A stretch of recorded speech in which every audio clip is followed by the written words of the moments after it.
Oh my goodness, it is Tuesday. Happy Tuesday, everyone. Okay, so before I begin, I just want to say if you were following me on my other pages, forgive me. I have been removed due to um, the drag story hour. But I want you to know that I'm still here. If you love everything IME is doing, follow the IME Inc. pages. Also, follow me on my other pages Peach ENT, Peach Entrepreneur, House of Peach. You can find me everywhere. And also, download the IME app. Because remember, Facebook, Instagram, none of them can silence a person that has their very own platform. And it's not just me. We, as the community, have our very own platform. So you can't silence us. So let's get into the topic for tonight. And also, I have a surprise. I am not the host. I'll introduce the host.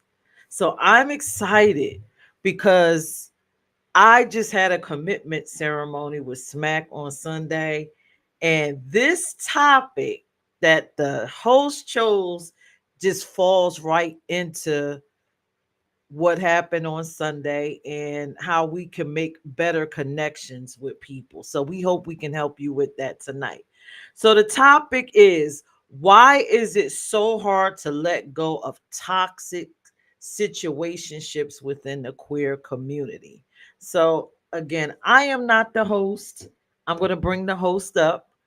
As usual, everything shared here is the views of the panel, not necessarily of IME Inc., the board. This is just, conversation, and we hope that you learn. So I'm just going to get out the way and I'm going to bring up the host. Are you ready, surprise host? I'm Tim ready. is the host of tonight's show. Hello, everybody. Are you ready for In Black? Before we get started, I would just like to ask everybody for a small favor. Just take a few moments and share, share, share. Please make sure you share this. The topic that we have tonight is, why is it so hard for us to let go of toxic situationships? The reason why I chose the terminology situationship is because when you hear relationship, you normally think of a bond between two people. I'm sorry, it's 2025, two or more people. But we are not just covering relationships. These situationships include your family, your siblings, your in-laws, your kids. So I just wanted to break that down for you so that when we get into this, everybody doesn't focus extremely on person relationships. It's about the entire circumference of the quarter that is around you, your family, your friends, your siblings, your children. So I think I'm gonna get it started off with the first question.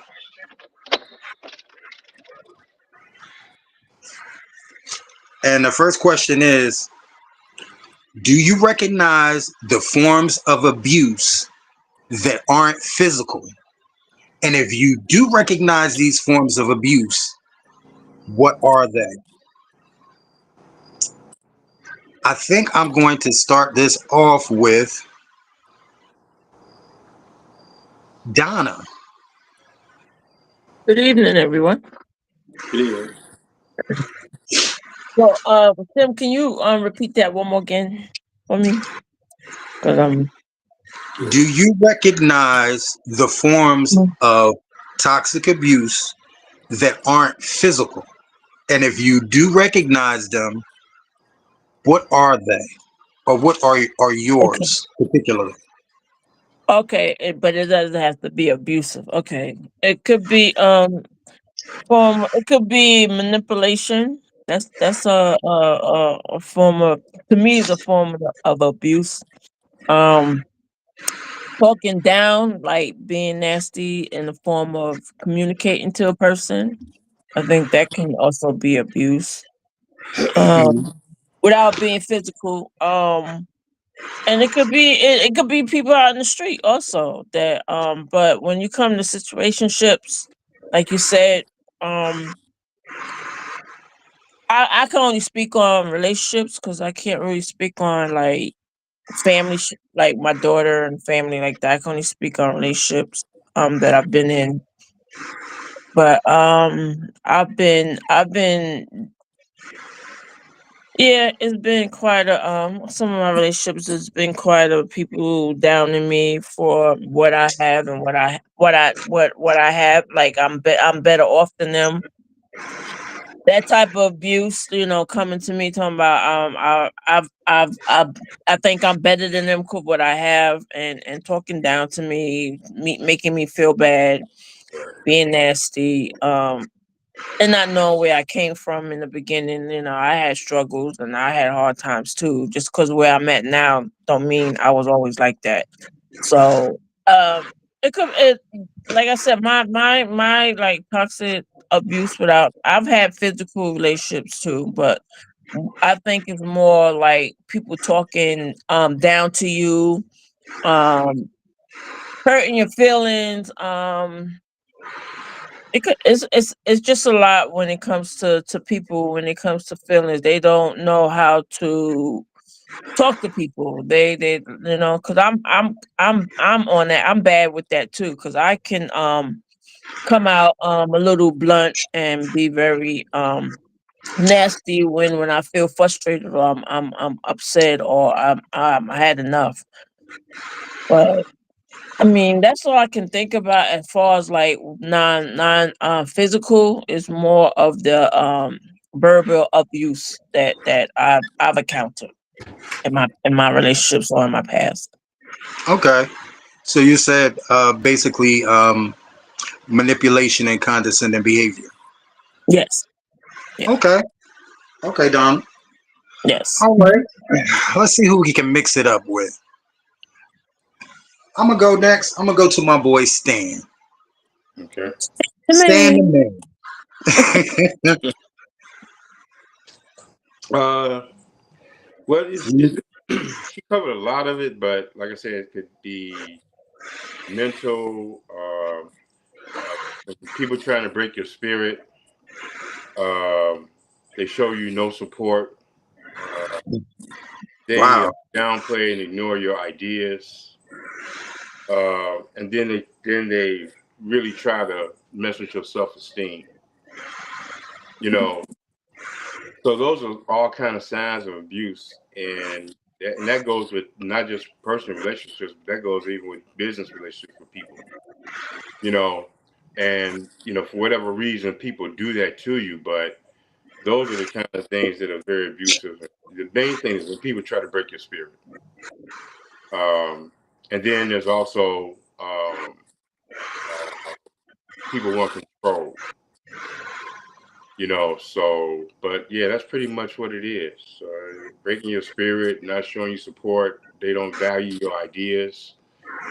Uh, so and then it's also self-esteem. People want the advantage over you.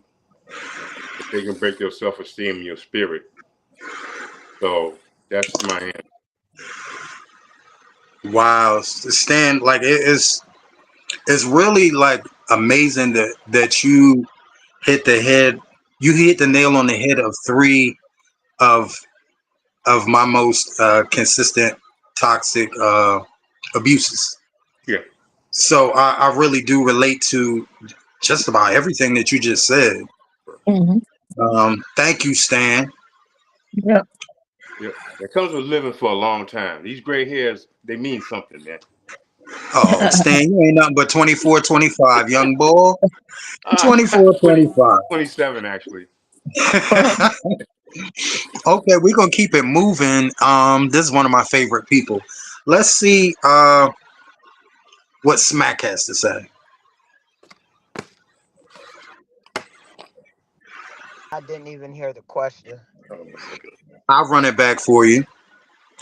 Do you recognize the forms of abuse, toxic abuse, that aren't physical? And if you do recognize them, what are they? Yeah, I mean, sometimes I feel like, you pour into your friends, but they don't pour back. Well, I ain't gonna say friends, but people, organizations, all kind of different situationships, and they don't pour back into you. But when they Mm. need something, you dare to give them what they need. But when it's your turn, it's not received, and so you have to really look at it. And if you keep going along with it, it becomes toxic to the point where for some people it may get them anxiety, or it could even get in the way of your current relationships that you have with people. That's one of the ones I would say. People just don't pour back into you the way you pour into them. Yeah, Vonda, that one was you said a mouthful with that. Mhm. You said a mouthful with that, and that seems to be like really common with friends, family, and business these days. It's just like people And need so much organizations, organizations too. There's a lot of organizations out here be wanting people to do all the work, but they don't want to get out there and do the work themselves. But themselves. they want to use certain things and people to get out there and do the work, but they don't feed back into you, your organization, or what you stand for.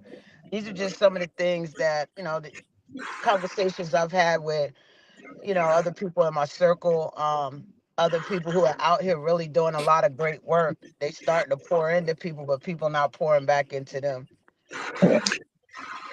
Yeah, that's a major thing, and it's something that you experience a lot more commonly these days. Like people are really about self.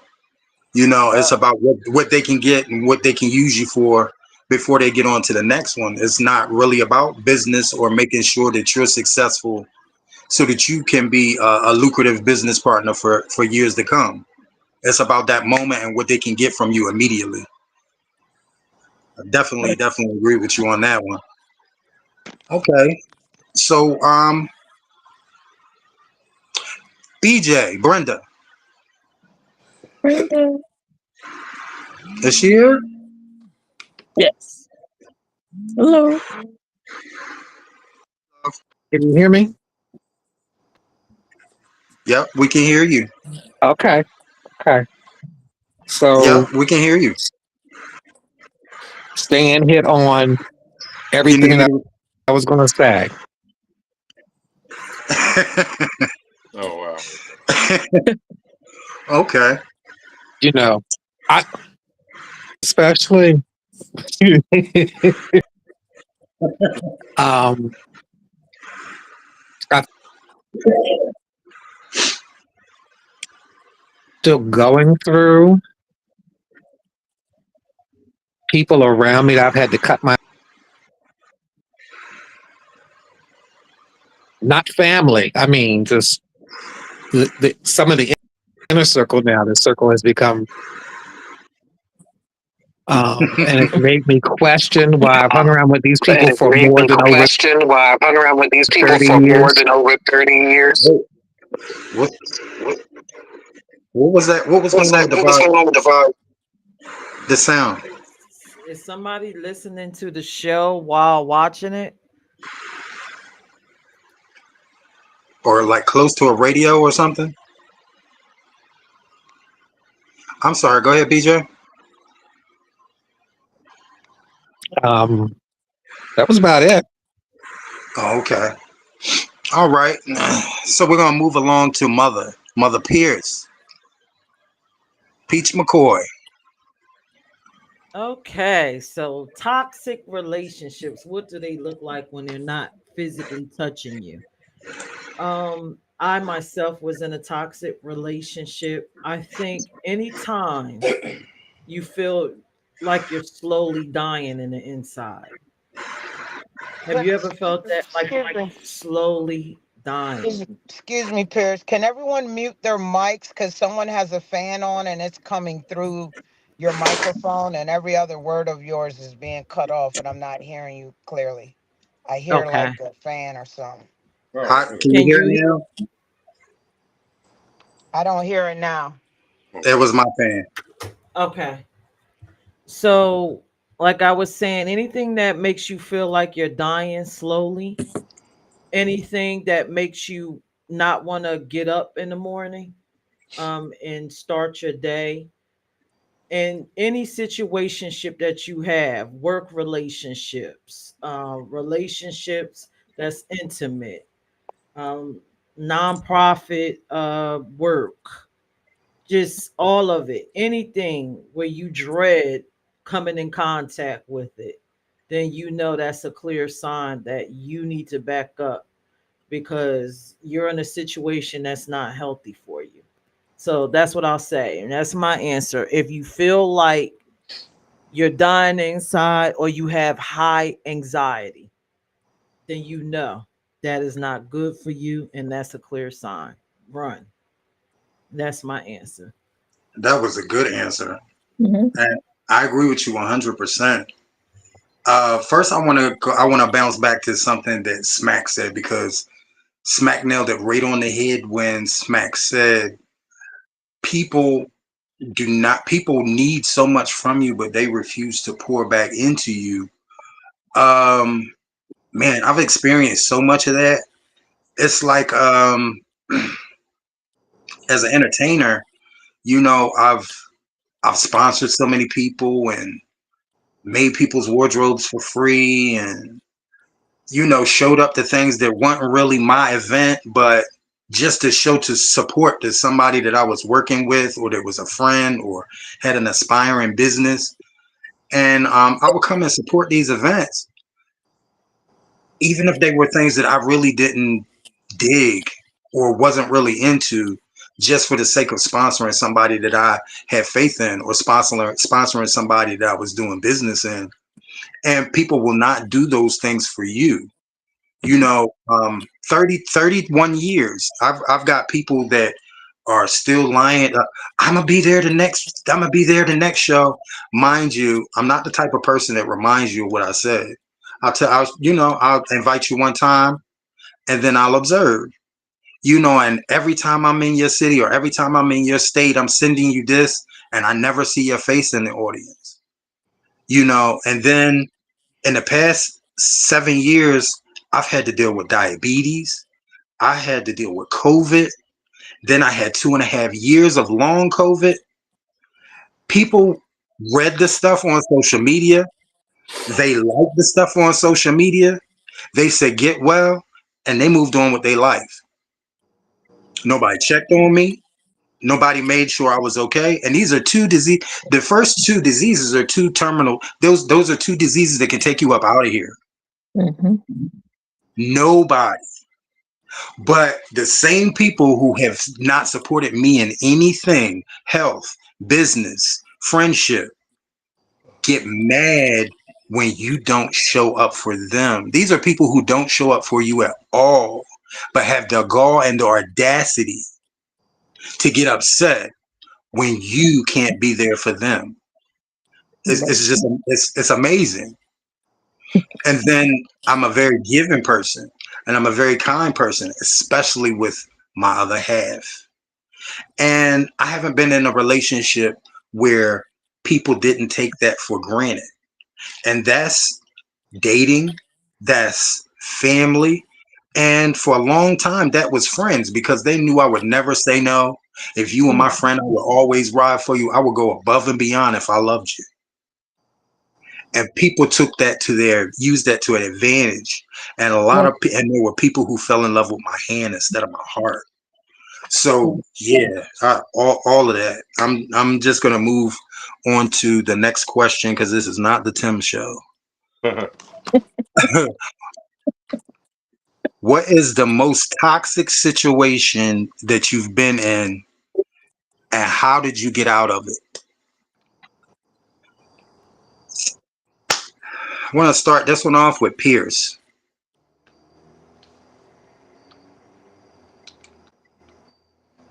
Oh my goodness. All right. So the most toxic relationship I've ever been in is with my second husband. My first husband, he was killed. Um, Let's dial it back. So in the year 2000, I lost my first husband. I lost my grandmother, my grandfather. Those were the people that raised me. Wow. And I came into a bit of money and I started, you get a little bit of money, you in depression, you start hanging out and trying to, and I met a man that I thought cared about me. But in the end, as I got into the relationship, yes, we did find some common ground, but I can tell, throughout it, once the money ran out, that he really wasn't into me, but he wanted to benefit off of me because of the kind of person that I was. Mm. So within that relationship, tons of verbal abuse. Anything that I would try to start because I've always been business oriented, he would find a reason for me not to do it. Everything I would try to do, he would compete with me. And I don't care what it is. I went to college one semester, got on the dean's list. He went to college, got on the dean's list, and it was a party for him, crickets for me. Anything involving me was an issue. So that was the most toxic experience. And just like the question you asked me earlier, how do you know when things aren't right for you, or if it's toxic? Because every day for 15 years, I died a little bit each day till I got to a point where I had to make a decision. It was either going to be the real death or I have to save myself and get a life. And I'm still here. I chose to get a life. So that is my answer. Okay, Pierce.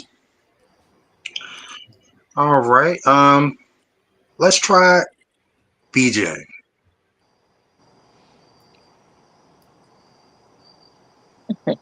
Did you say me? I say yon. I'm trying to be.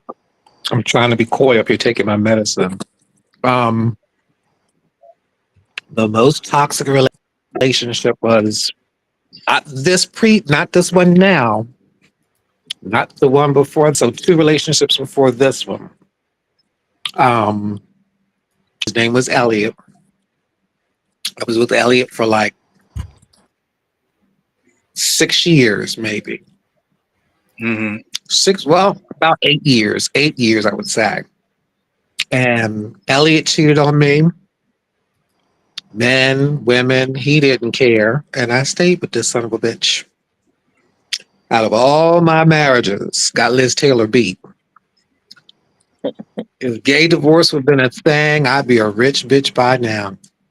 But I stayed with this man and he did nothing but cheat on me. And I kept a smiley face. Everything was nice and happy. He said you wanted to die. And somehow I got the courage because I heard Iyanla Van Zandt on TV was saying one day, know your worth and know that you are more than what's for you. Some things are not. And I had bought him a T-shirt that day, and he was just so disingenuous. He didn't. Not that he didn't like it, but he didn't. I guess he didn't want it or something. And his expression, I just was like, oh, okay, don't want this. I see. So I guess I'm not wanted either. And he slipped and said, no, I guess. And I was like, oh, I can do that all by myself. I'm out. And so that's when I came down here to Delaware.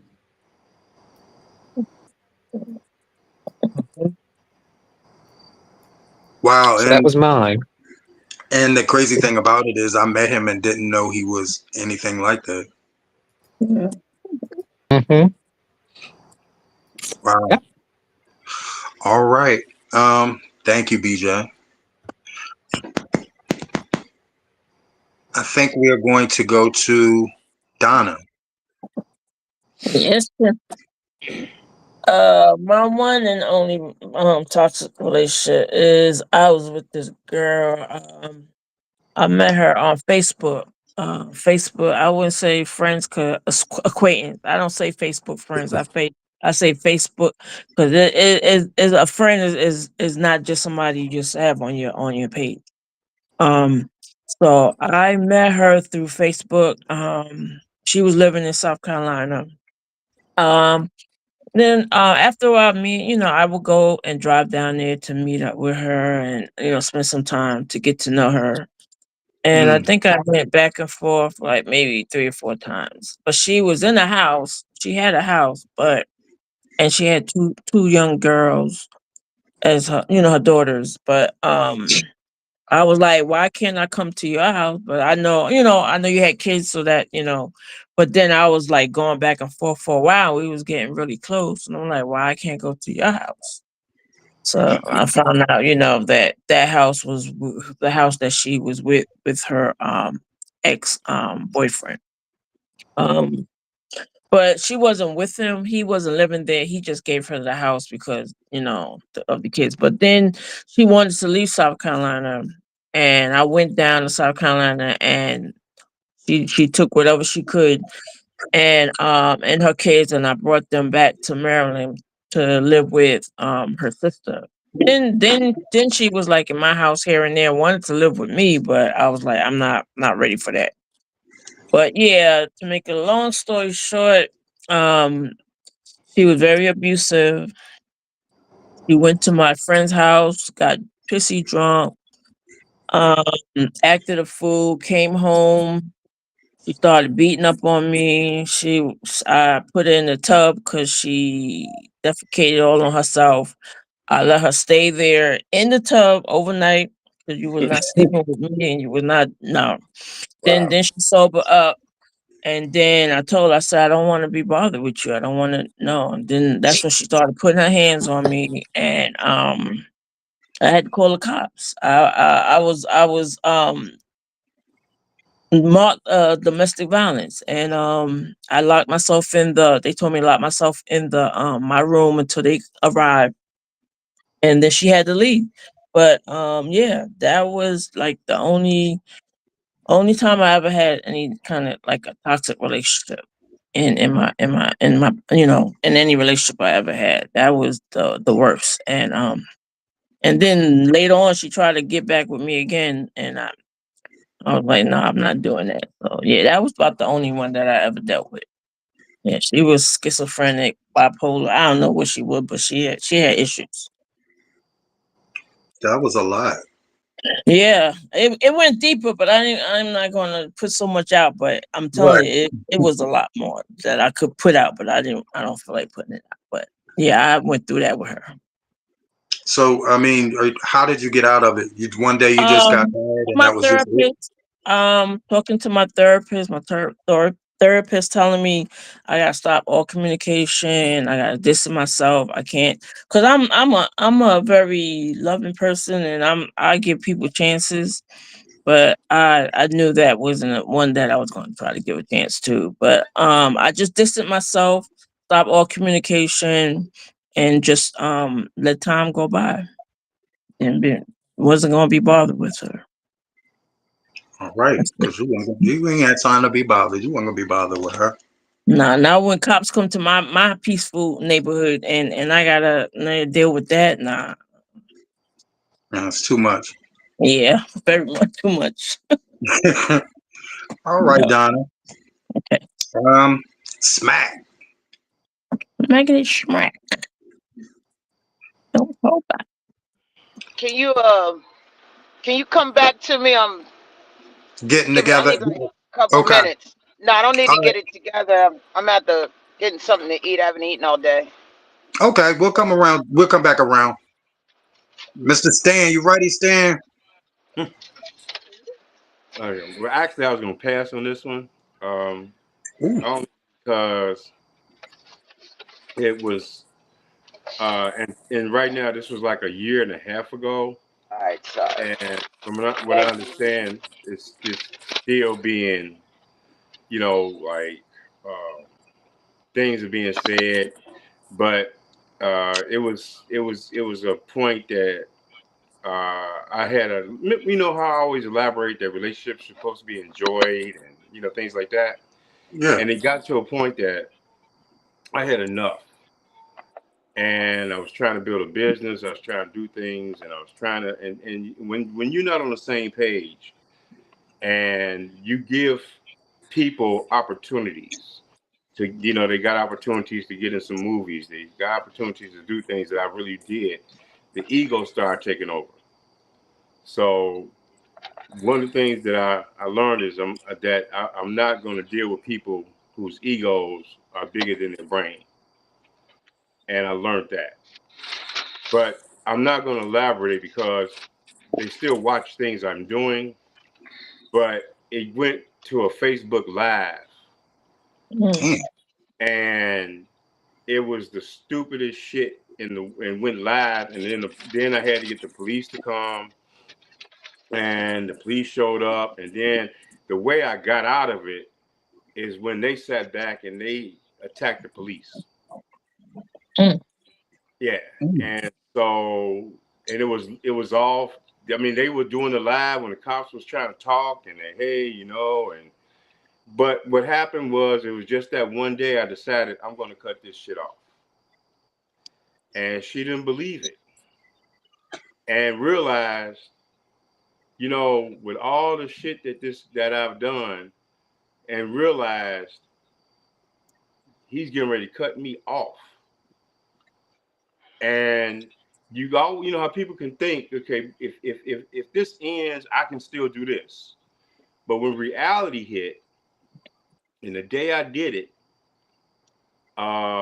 she got Facebook Live, started damaging the furniture, putting holes in the walls in the house. And instead of me confronting, I went and then got the police to come. The police came, and this is a year and a half ago. So, and believe it or not, I can go places right now, and people will sit back and breathe.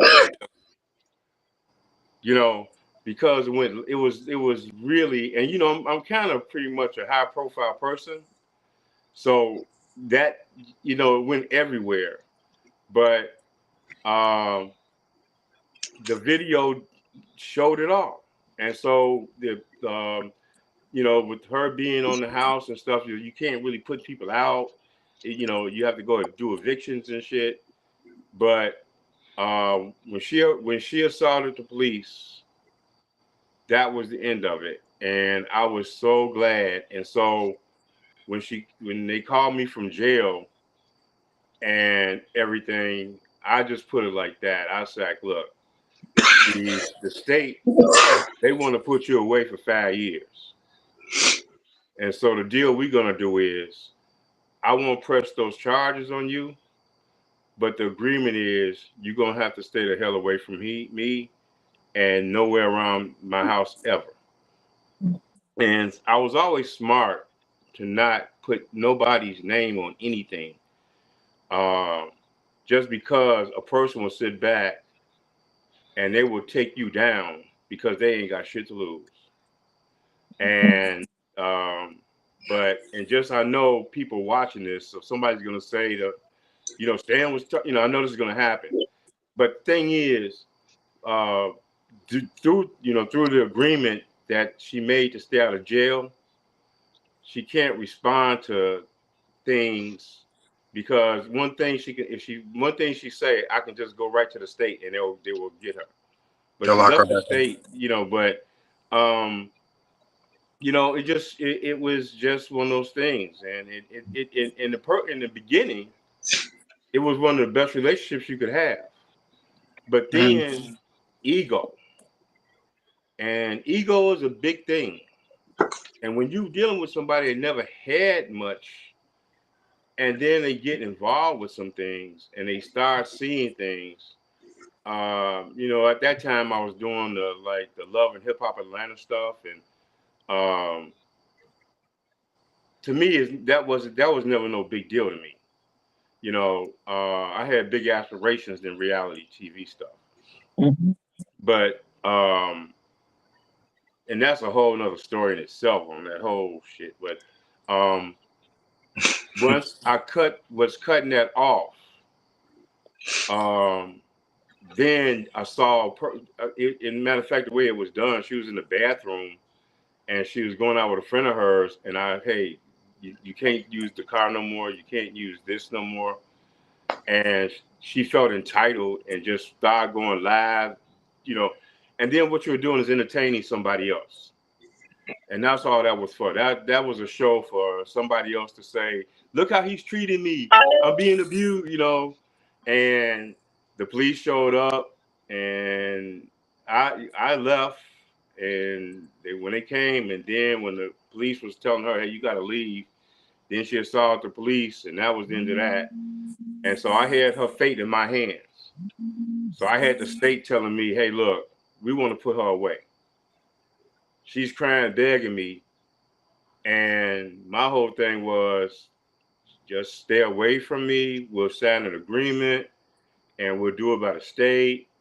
And even to this day, she still makes posts and stuff. And then people call me and say, hey, you know, she's saying these things, she's saying that. Because I don't have no contact and I don't follow none of it.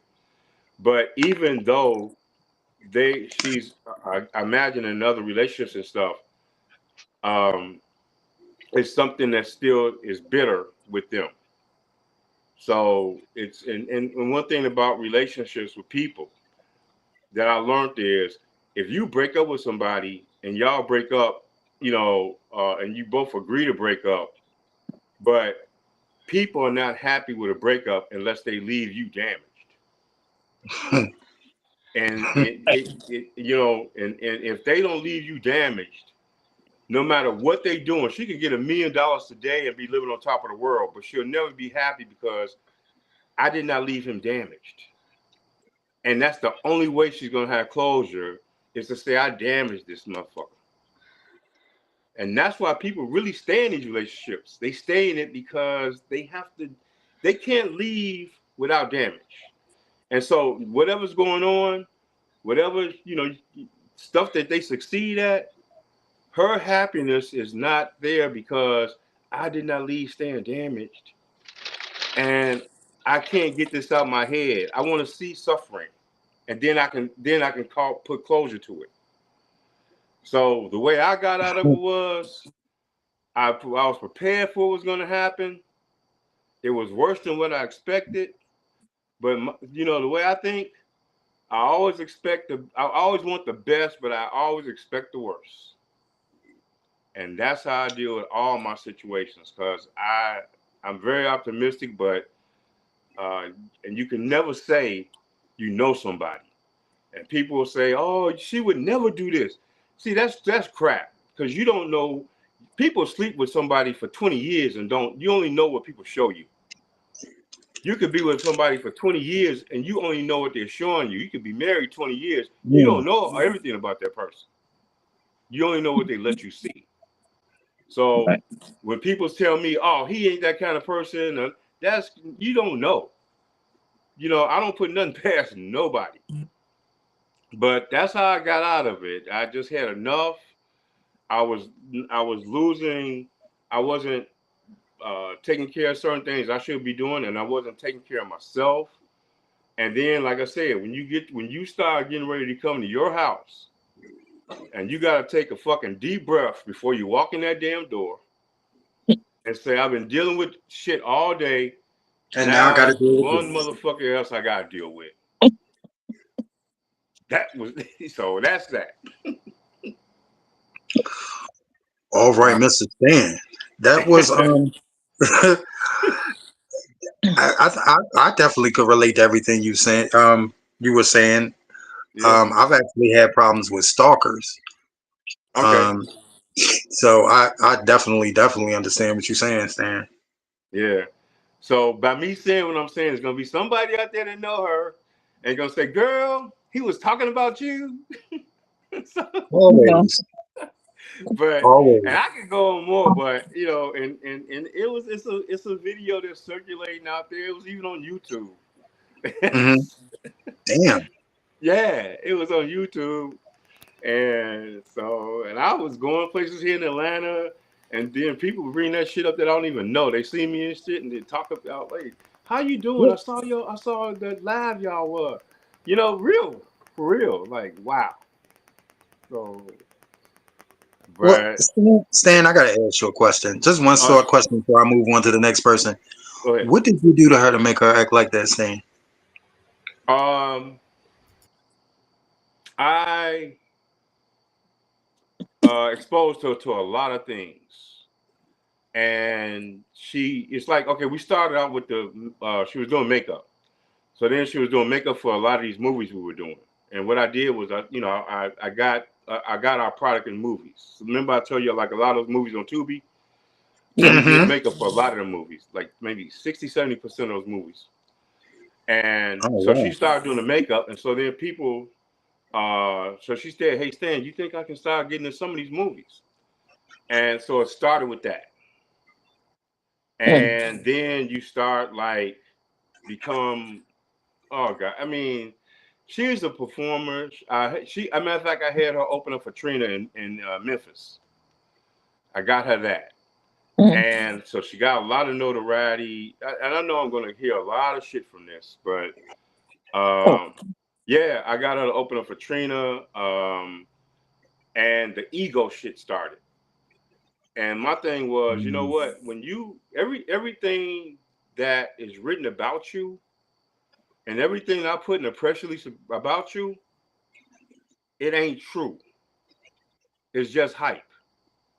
And when they say don't believe the hype, that's a real phrase. Like I told her, you're starting to believe the fucking lie. Everything I'm writing about you is not real. When I put them press releases out, that's not you. But you start believing it. And then you start treating me like I'm your help. And it just started with that kind of shit. And that's how it really started. The ego started getting big. You start wanting shit you can't afford. And it just got to a point that she wasn't the same person no more. She Wow. changed and yeah, it wasn't the same. Just wasn't the same. And then you go look at the fucking bank account and you go to the ATM and get some money. I'm in the fucking ATM at the drive. And then when I sit back and get that slip coming back, that zero balance, and I'm beating my Mm. head on the goddamn steering wheel. Like, what the fuck? That kind of shit. Yeah. I, I've been through that joint bank account thing. Oh, Yeah. that's I've been through another that story. joint bank account thing. Yeah. Thank you, Stan. Yeah. Uh, Smack, are you back? No? Yeah, I'm here. You back? Okay. Y'all You, can't you, see me. Yeah, we we see can you. now. You're in the hot seat. Um, it was what's the most toxic situationship you've been in? And how did you get out of it? Well, the most toxic one I've been in is with myself. What? Yep, because half the things that I've been through is because of me Hmm. and the Mm, decisions I'd made. that's the Because next question. I'm in control of my happiness.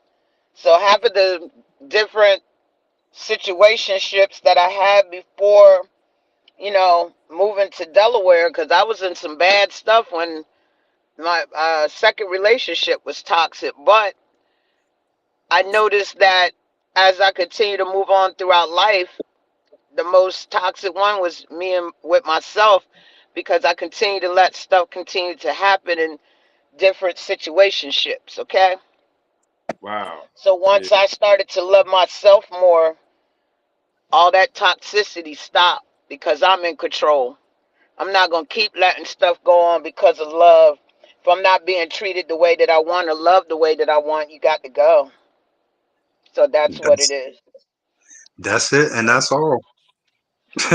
That's very straight to Mhm. the point. Did I get everybody? Mhm. Okay, so I guess I'm in the hot seat now. Mhm. Um, the most toxic relationship or situationship that I've been in was with a parent, but I don't really want to keep. I don't want people to think I hate my mother because I actually love my mother more than anything on this earth. She just took me through more than anyone on this earth. Um, so I'm gonna go to my last relationship. um, this situation was toxic because it wasn't anything that it appeared to be. It didn't even start off the way that a relationship is supposed to. They say that the way you get a person is how you lose a person. And my last relationship taught me that hands down, amongst a bucket load of other lessons. So I'm just going to tell you about the beginning of the relationship and the end of the relationship, because it's only a 2 hour show. Um, when I first met my ex, he wasn't somebody that that I would pay attention to. He was extremely feminine. I hadn't dated any feminine guys at that point in my life. He was spoiled. Um, and he just wasn't, So at that time, I was 17 years old. I had a roommate. I had two roommates, and one of my roommates was pregnant, and she was a fag hag, so she was always around us. So on Sundays we would have spade games, and everybody would come over, and we would cook and play spades, watch TV. Everybody would cut up. Now my cousin was dating this boy, and he brought him over one night. We were playing spades. We ended up on the same team, and he was playing footsies with me under the table. Mm. Now, I'm not the type of person. I don't want nobody else's. I don't give a fuck how fine you are. I don't care what you're driving. I don't care how big your pockets are. If you already got somebody, I don't want you. I don't want somebody else's, and I'm not side joint material. Mm. If you can't come all the way over here, then we can't do that. And so to make a long story short, Rhonda, who was pregnant, went into labor. We took her to the hospital that night.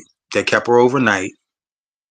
The next day, I get a phone call that Rhonda passed away during childbirth, and her and the baby passed away.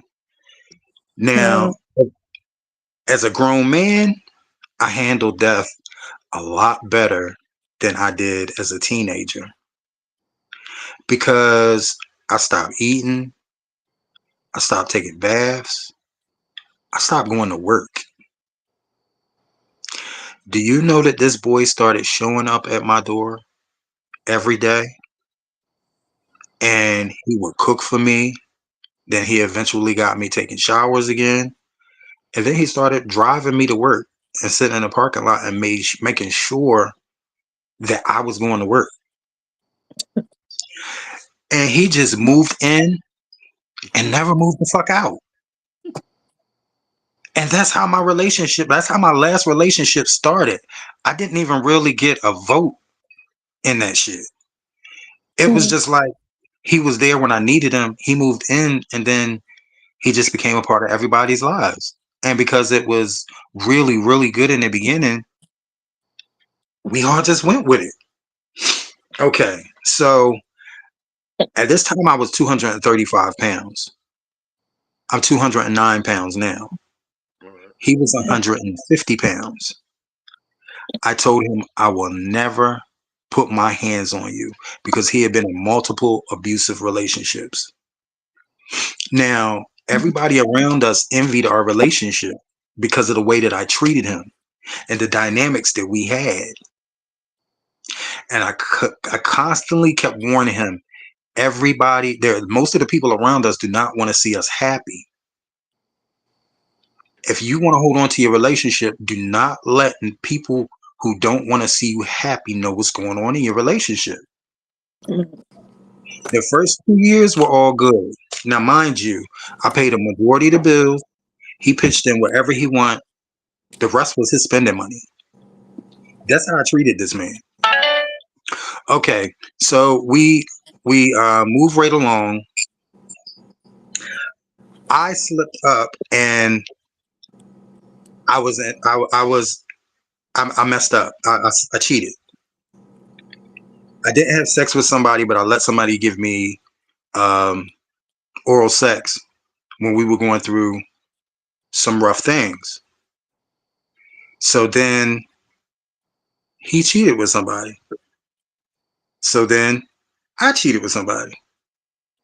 So to make a long story short, as we started drifting further apart, he started drifting towards people who didn't have any good intentions for either one of us.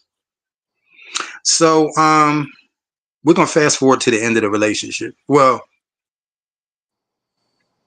he would get upset. And even though he was a little tiny thing, whenever he got upset, he was extremely violent. Now, I'm a three strikes you're out type person. The first time he bust me in my head was with a full Jack Daniels bottle. Y'all know how thick the glass of a Jack Daniels bottle is? Yeah.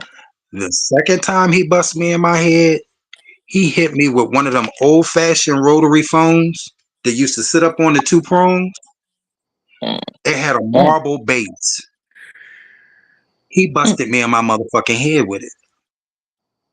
I told him the next time that you put your hands on me, I'm gonna whoop your ass like you a stranger in the fucking street. And I guess he did not think that I was capable or serious because I was extremely protective of this boy and he knew it. So anybody that he didn't want me close to, he would start a conflict with because he knew to protect my relationship, I will push that person away. Now, by the end of that relationship, all my friends were all the way over there, and I was left over here with this boy. A Mm. majority of my family was all the way over there, and I'm all the way over here with this boy. Okay, so we're gonna fast forward past some things. Now, he's up to two strikes, and both times he attacked me, he was dead ass wrong. When we got to the bottom of the situation, he assumed shit that was never going on. So not only have you attacked me twice, injured me twice, but you were dead ass wrong. I come home from work one day. Well, his little lesbian friend started coming to pick him up on Saturdays, and on Saturdays they would disappear. And I ain't got nothing against lesbians. That's not why I said it like that. I said it like that because I don't like the bitch. She would come and pick him up on Saturdays, and what I didn't know was they were house hunting. Now, mind you, Mm. I had this boy on everything that was fucking mine. My bank account, Mm. the lease. He was on every fucking thing that was mine. I was young. That was my first apartment. I had just turned 18. I was naive. Baby, I come home one day, there is an eviction notice on my fucking door. Now, I know I pay this rent every fucking month. How is there an eviction notice on my door? To this day, I don't know what that boy did. This was in 1995. When my mother passed away in 2006, I went back home and tried to get a house or a room or an apartment. I couldn't rent shit in the entire city because of whatever this boy went down to that rent office and did back in Mm. 1995. Then my bills started coming in. This boy was calling overseas and leaving the phone off hook all day. He would leave out after me. He would turn the water on and leave it running all day, turn all the gas hoters on the stove, leave them bitches burning all day. So I got a $900 electric bill. I got an $850 gas bill. I got a $1,200 phone bill, and I'm evicted. That boy did all that shit to me after how I treated him. So that forced me to have to move in with him. Mm. Whoa. No, when I moved in with him, I spoiled the fuck out of that boy for 3.5 years. Mm. Every fucking thing that he wanted, he had. He was one of the best dressed queens that was performing in the state of Delaware at that time. Do you know who was financing all of this shit? Mm. Me. When I moved in with that boy, he treated me like stir fried shit. So I had this best friend, and I'm not gonna say his name. And the boy was genuinely heterosexual, but he loved me to death. He knew my situation. He knew about our relationship. He wasn't bothered by my preference. So we got really tight. And his mother loved me to death. So this is the end. So Desmond, oh shit. Well, my homie, he was like, my mom's having a birthday party. She wants to see you. You always brighten up her. You brighten up her day or her night. So I was like, cool. He comes and gets me. We go to the party. What time do you think this man dropped me off at home? Wait, Anybody? 1 o'clock. Yeah. He dropped me off at 8. He dropped me off at 8:30 p.m. Oh, So I walk in the house and he peeps out the window and sees the car. Oh, you been fucking your bitch. Stop calling that man that. It ain't nothing like that going on. I'm going upstairs to take a shower. I go upstairs to take a shower. Now, mind you, it's his fucking CD. I didn't put the CD in. I just hopped in the shower and pressed play. I Want to Run to You by Whitney Houston comes on this motherfucking CD player. So now I'm standing in the shower. He's mad. And I Want to Run to You by Whitney Houston is playing on the goddamn CD player. I said, shit. So I get out the shower, throw my pajamas on, go downstairs. Now he's leaning halfway in the doorway, halfway in the living room and halfway in the kitchen. I go to walk past him. You know those black old fashioned heavy skillets that your grandmother used to fry chicken and shit in? mm-hmm. This motherfucker took a baseball swing and bust me right in the middle of my forehead with that frying pan. That was a brand new house. I slammed his ass through every fucking wall in that living room and then drug him out on the motherfucking front lawn. When the police got there, I had my hands around his fucking throat. And my face was covered in blood because he was just digging and scratching all the skin off my face. And he had did so much shit to me at that point that I didn't care. I just wanted him to die. I just wanted him to never be able to do another motherfucking thing to me ever in life. And do you know when the police finally pulled me off him, they asked me, did I want to press charges? I told them no. Just give me time to get all my things out of here. That was my last relationship. That's how my last relationship ended. That's why I haven't been in a relationship in so long. Because that was some traumatic shit. And I don't ever want to feel like that ever the fuck again. I felt like a slave, a hostage, a punching bag, all at the same fucking time. And to go from an extremely beautiful situation to some shit that's that fucking toxic. And I do have a nasty temper, but it takes a lot to get me to that point. So Wow. that's my answer. Oh, That's my wow. answer. So since I was the Wow. last one, yeah, yeah, I mean, so some of us are certain ways because of what we've endured, and I would never let anybody ever treat me like that again. It No. will be serious repercussions to anybody who ever tried to treat me like that again. It's a painful thing when you go that hard for somebody and then they turn around and show you how they actually feel about you, and it's not good. Okay, so moving along to the next question. The next question is, what are your toxic traits and how did they affect your relationships or situationships?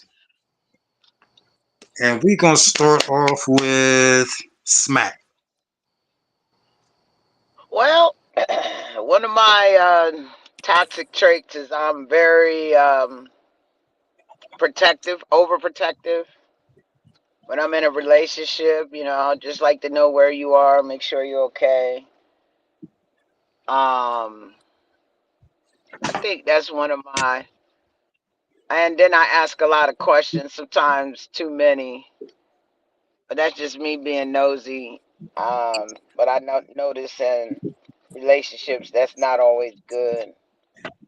Um, I used to be the type that nobody. I don't like being told no. So I'm gonna figure out a way to get you to say yes.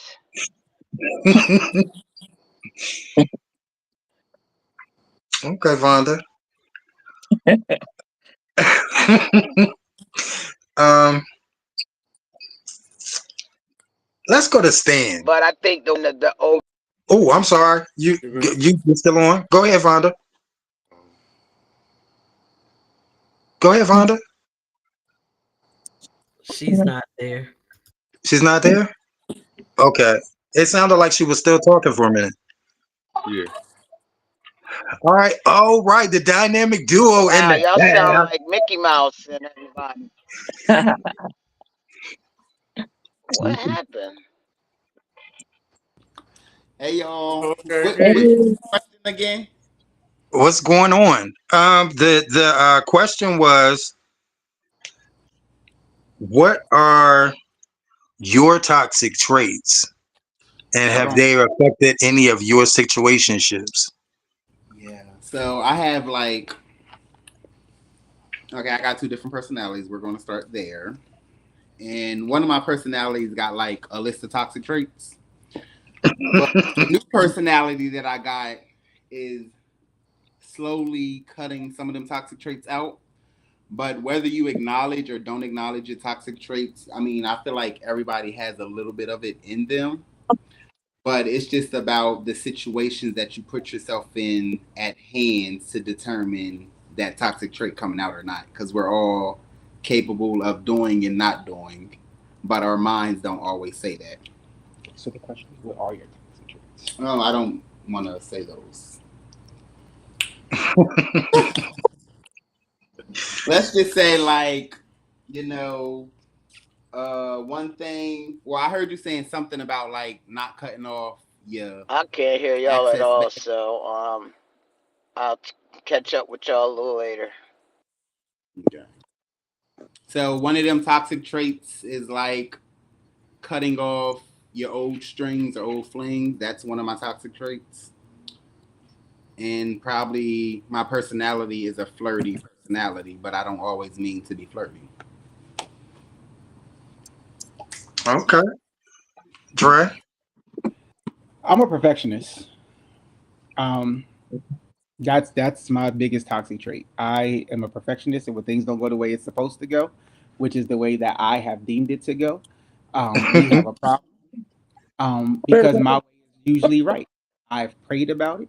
I've seen the vision, and we're going for it. And if you can't get with, you can get going. That's Okay. always been my motto.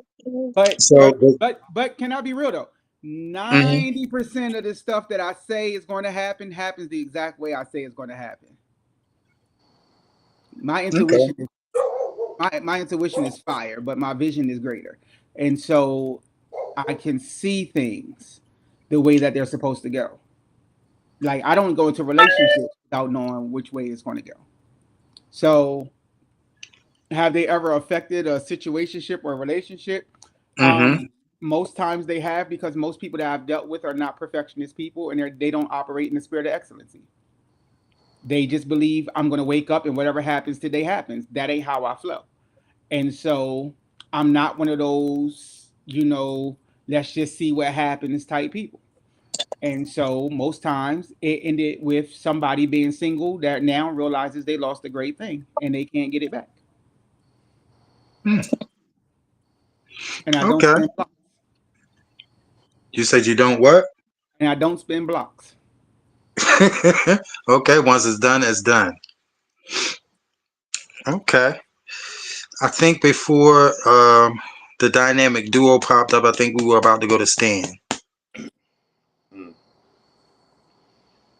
Uh, more toxic traits. Um, I, uh, I guess actually, I never, I don't, I got toxic traits, but it's only when people bring them out of you, Mm-hmm.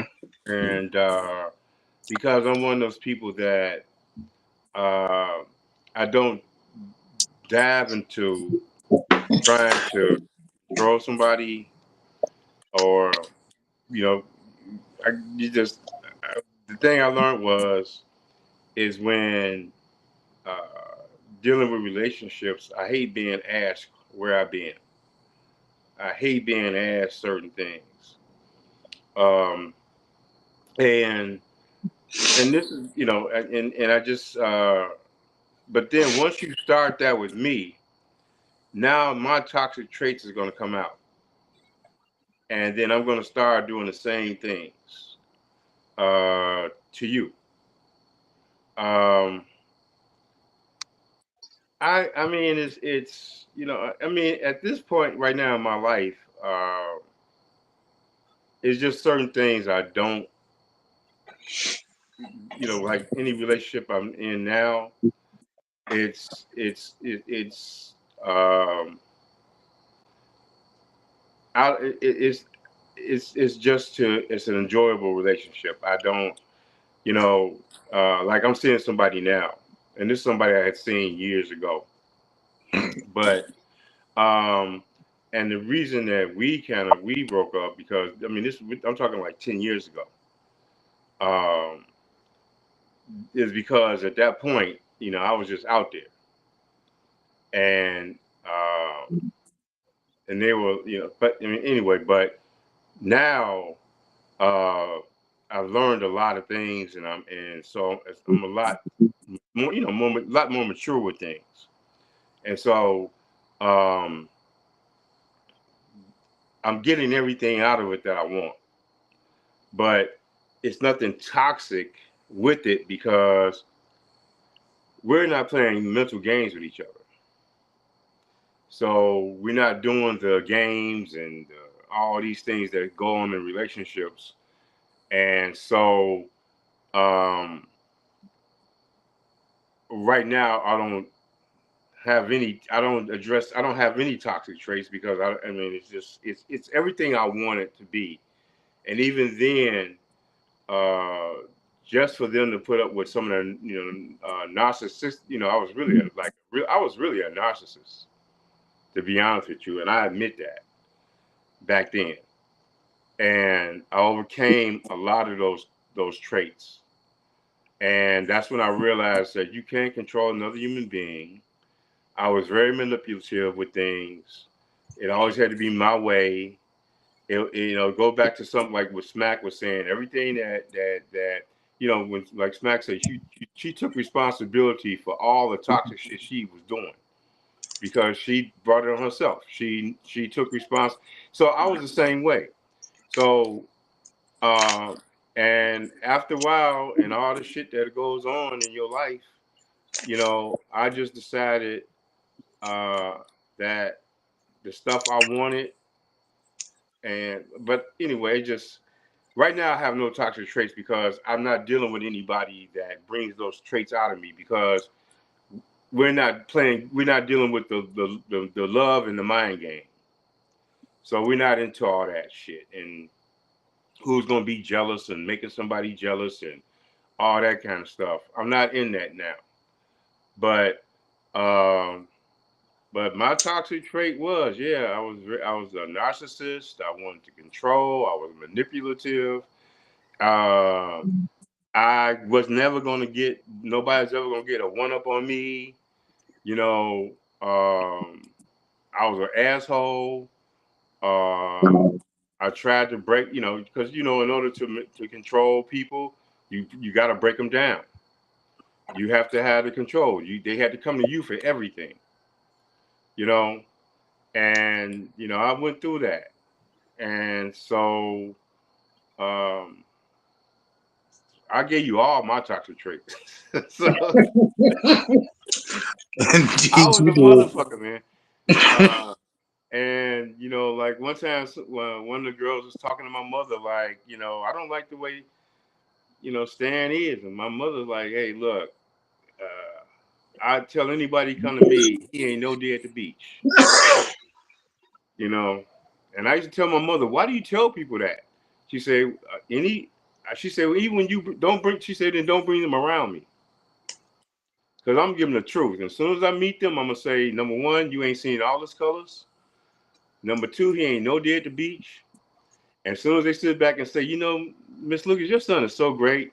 And she said, she said, I just have to sit back and laugh. Well, you just don't know. But yeah, so I learned a lot. So those are all my toxic traits. And right now, I'm not exercising any of them because I addressed them.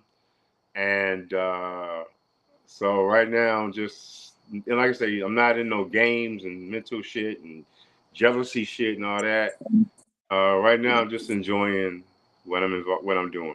I really am. So, but yeah. Okay, Stan.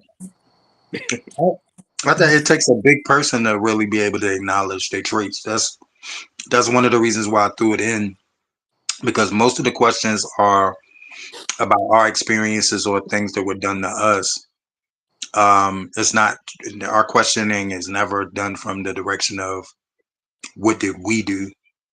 Right. So so I just tried to shake it up a little bit. We got Kaylani. You in the house, mamas? Let's throw Kaylani straight in the hot seat. Um, Oh God, Tim. Love you. Love you more. Question is, what are my toxic traits? Yes, and how did they affect Okay. any of you? What are your toxic traits, and how did they affect your situationship? My toxic trait, the main one is I'm very analytical. I analyze everything, down to the look, the grunts. I will dissect everything. Um, because I've dealt with a whole bunch of people that just lie so bad. But anyway, I'm very analytical. I'm kind of like Uh-oh.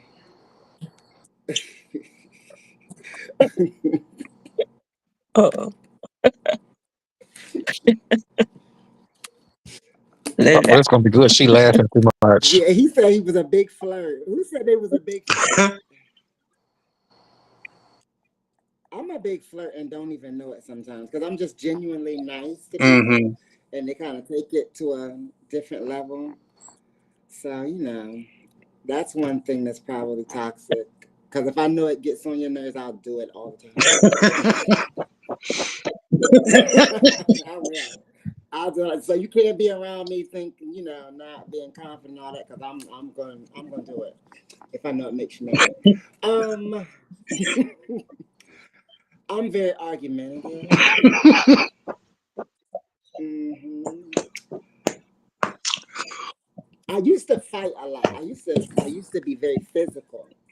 But when I got married, at the time, my husband said to me, because I went to raise my hand to him, and he said, "I'm gonna tell you right now, if you hit me, we're gonna fight."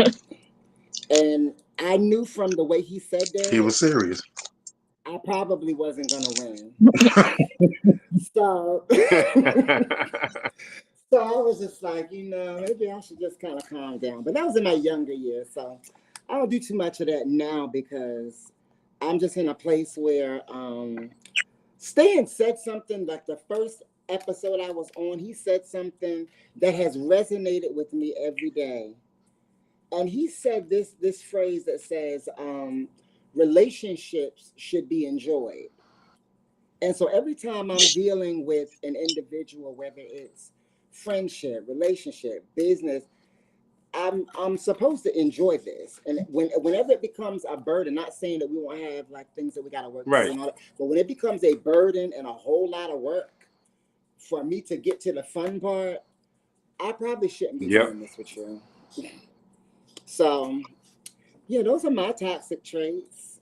And I'm mean. I'm really mean. People think I'm nice. I'm mean. I really, really Yeah. am. I'm working on it though. I'm working on it. Okay, Miss Kim. Okay, Kaylani. We are going to go to one of my fave, Pierce.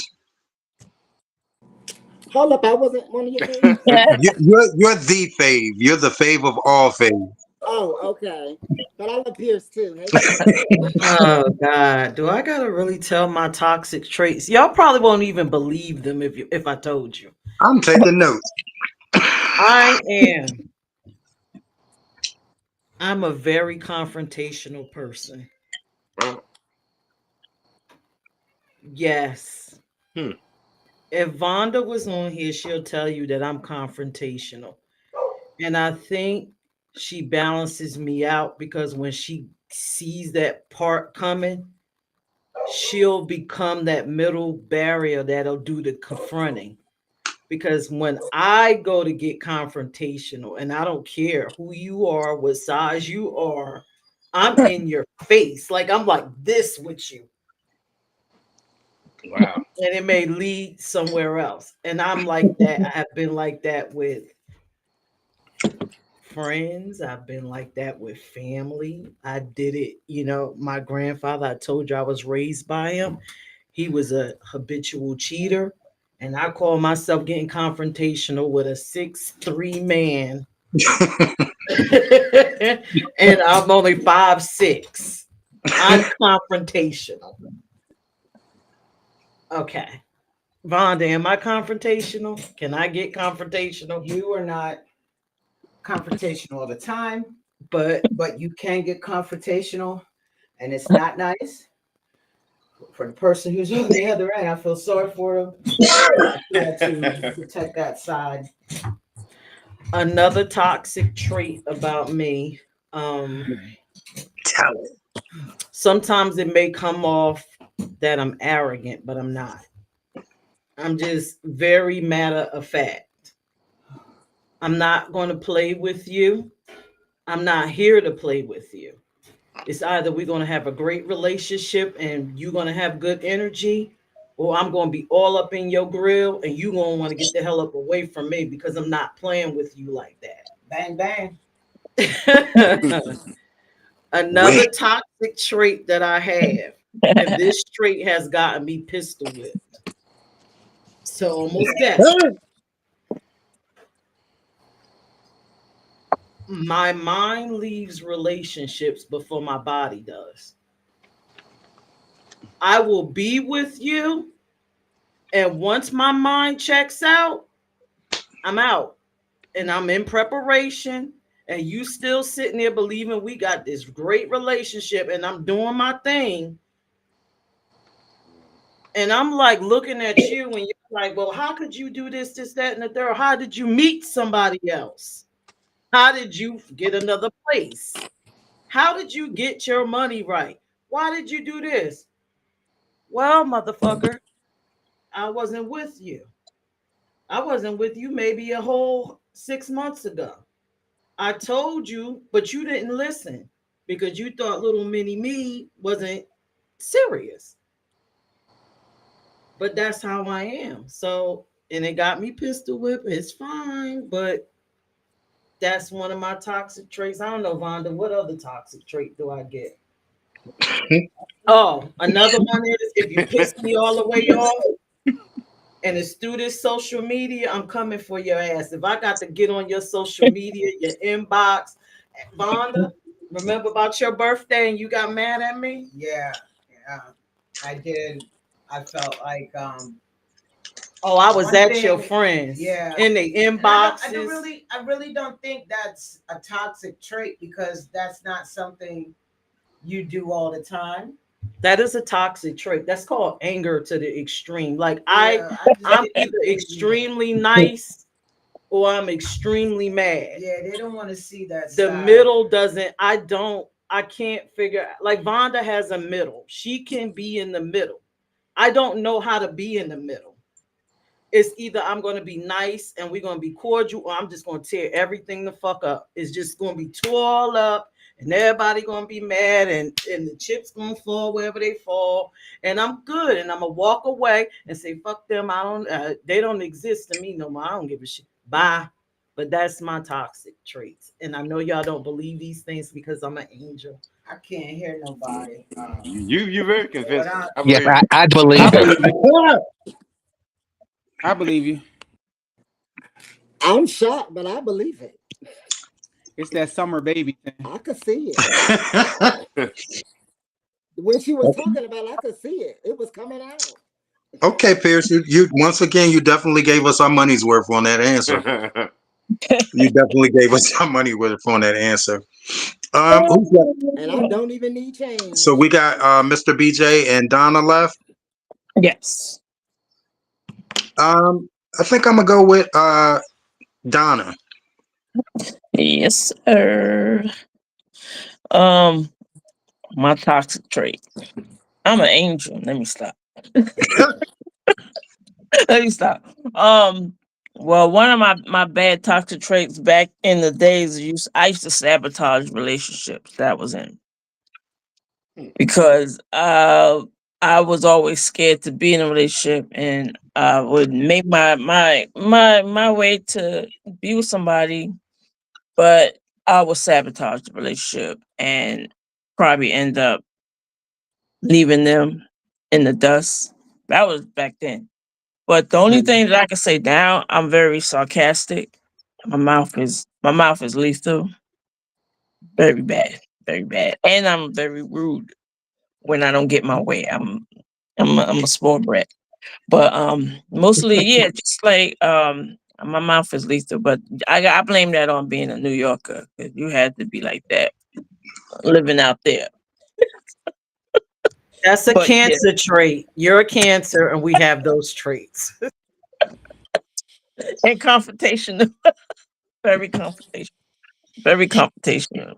But as far Stop as like telling in our a relationship, secrets. but in a relationship, I'm not clingy, but I do like if I have somebody in my life, I like to be around them. And then sometimes I like my space, and I'll let them know that. But other than that, that's about it. I'm not and my feelings. If you hurt my feelings, or you don't respect my feelings, or my feelings is not worthy, I could be a little overboard with that. So that's about it. Not major. I guess it's not Okay. major. It might be major to somebody else, but I It don't ain't think major that. to you. It's not major to you. Smack is here with me. She'll go whenever you call her. Okay. Okay, Mr. BJ.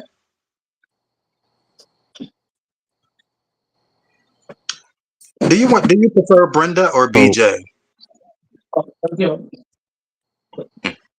I knows me as Brenda, but you call me BJ. Girl, Auntie! Okay. what's going Auntie! on? So, because he probably be chiming in. Um, I'll say two traits. So I get very jealous, and I don't know why. Maybe because I'm an Aries, jealous, and I've learned in my elder years to kind of squelch that. But I'm also very flirtatious. And just like Jay said in the comments about it, yeah, I'm glad that this one didn't come at me a couple times for being very flirtatious. Um, should ask him, but I don't think he'll hear me. No. Oh wait, he looked up. Do I have any toxic traits? Do I have any toxic trait? It's the question that the panel is asking. So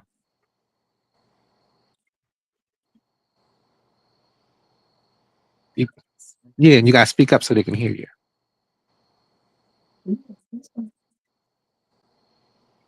Come on.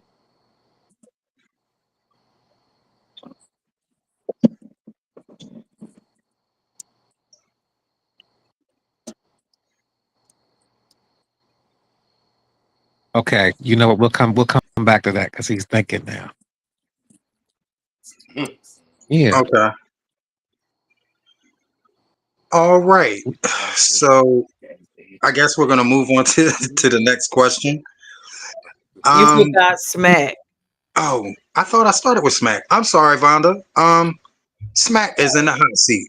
Y'all all went to sounding like the chipmunks. I don't know what happened. Everything went black, everything. But anyway, Pierce missed the toxic trait, okay? She crazy about me, and she don't care if you family. She don't care who you are, right? And I'm not saying this because she's my woman. She, like she said, she'll zone out. She definitely will, because she tells me I have blinders on, so I don't see a lot that she sees, That's a toxic trait. and that's a toxic trait for me. I have blinders on. You know, I just see the world different than most people, and I'm sort of like a peacemaker.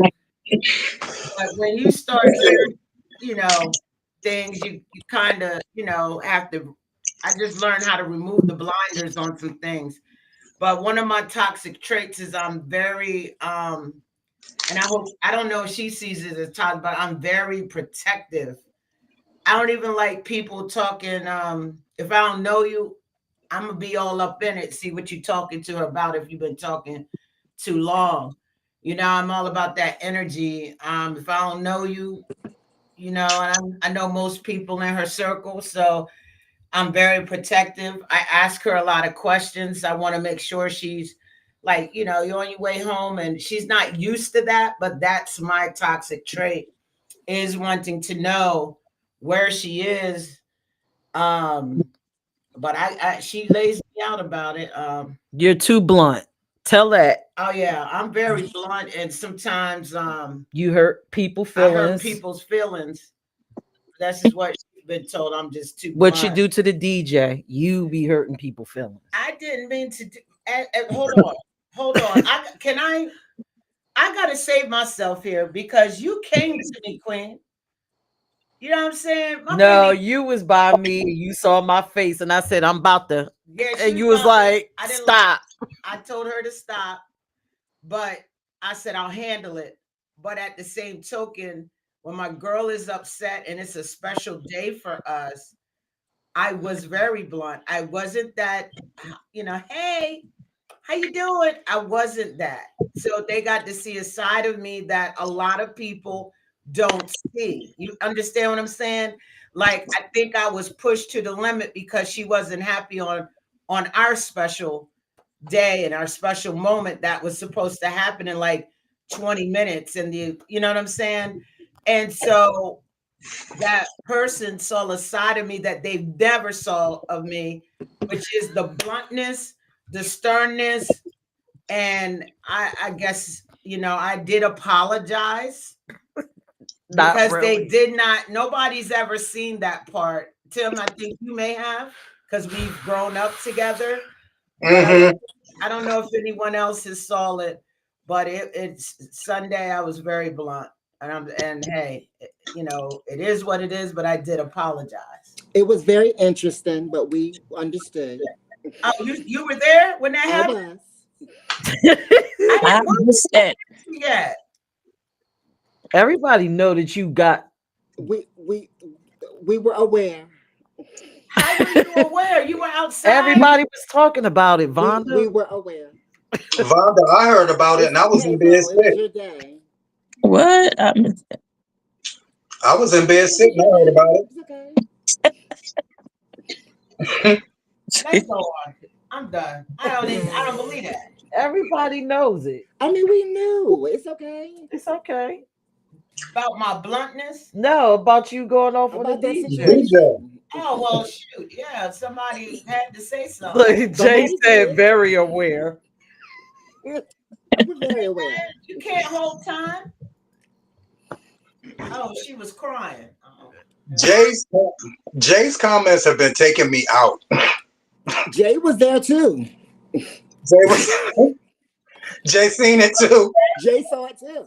Hey, Kalani, this is all I'm gonna say. If anybody should have been crying, it should have been Pierce and the board of IME. I'm keeping it real, so I didn't see So all the true. crying. I was upstairs getting dressed. Ain't got time.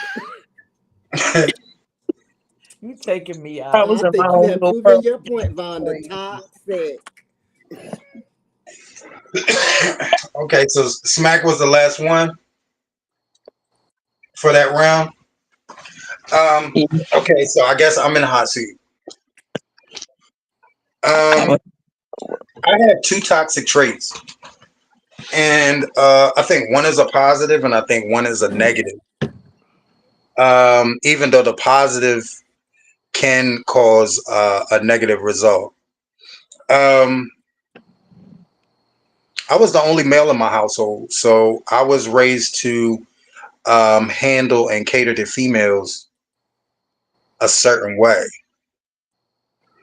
Um, with me also being the only male in the house, I was forced into a low key parental role as a very young child. So I was raised to be a provider. I was raised to take care of everything. And whereas that's a positive thing, when you are attached to the wrong person doing those things, uh, you, you end up you really end up getting hurt. If you're with the wrong person that takes your kindness as weakness and not as a blessing, you're definitely you're gonna get hurt. Because I was the type of person that I really was raised to believe if you love people, they will love you back. And if somebody's going through something, you support them and you love them through, and you do not give up on them. If it's somebody that you care about and it's somebody that you love, you do not give up on them. And that's why my last relationship lasted 3.5 years, because even though I was getting lumped the fuck up like Martin on that Tommy Hearns episode, um, I cared so much that I couldn't give up on my relationship. My second toxic trait is I'm a very laid back person. I'm an artistic person. I have a sense of humor that you wouldn't believe. But baby, if you push too many of the wrong fucking buttons with Timothy, and it's something that my enemies used to use against me as a youth, because they knew if they fucked with me enough, they didn't have to do anything to me. I would overreact and do it to myself. So that's a toxic trait that I had to learn how to control, that people, so that people would stop being able to use it to control me. Yeah, those are my toxic traits. Those are the ones that I'm aware of. I But got one that you got that you forgetting. what's that? Tim will come for you over his friends. Like, remember you came for me over Von? You jumped in my inbox. Tim is confrontational. What was it about though? If it's somebody I love, damn right, I'll go head Tim up with a jumped Mack in truck. my inbox with me and Vonda. He thought we was in a serious relationship. And he jumped in my inbox when we were just friends. It was like, hold on. Aren't you seeing Vonda? What you saying up on Facebook ain't looking right. And I was like, well, we just dating. Pierce, I have forgot all about that. That's confrontational. That's love for my friend. Nah. That's protecting my friend. That's love. Very Because I've I seen toxic him thought do it. y'all That's were love But for his together. friend.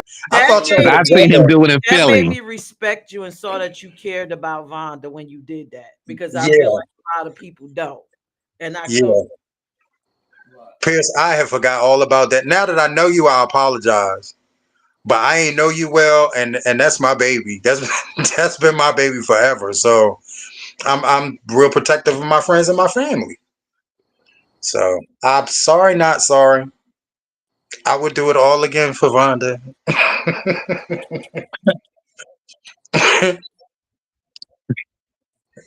Oh, oh, shh. Um, yeah, I can be confrontational, but it's not something that's part of my everyday mentality. Like I said, you have to push buttons with me to get me there. You know what I'm saying? I'm not gonna snap at you or want to jump on you over small things or the slightest little thing. If somebody, if you see me pissed off, if anybody who knows me sees me pissed off, the first thing they ask is who did something to him. So, but what is a positive thing that came out of being in a toxic situationship or relationship? What is a positive thing that ended up coming out of a relationship that started off toxic? I want to start off with Donna. A positive thing. Um, I the positive thing for me is to look for the things in others that I had dealt with the toxic relationship. And also be more, because I'm very giving, caring.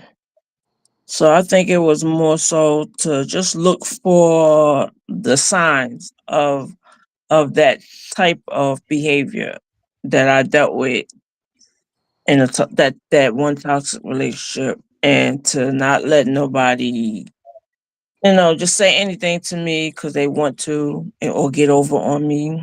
And yeah, and I learned to, like, give, but there's steps to, like, girlfriend, wife, so, and I tried to do for whoever, and give my all, but I've learned to see the signs, and I learned to let people not just say anything and be mean to me just because they want to, and show that, I love the person, and then I'm willing to be there for them, but you gotta give the same back to me. So Okay. All right, Donna. Let's try Kaylani.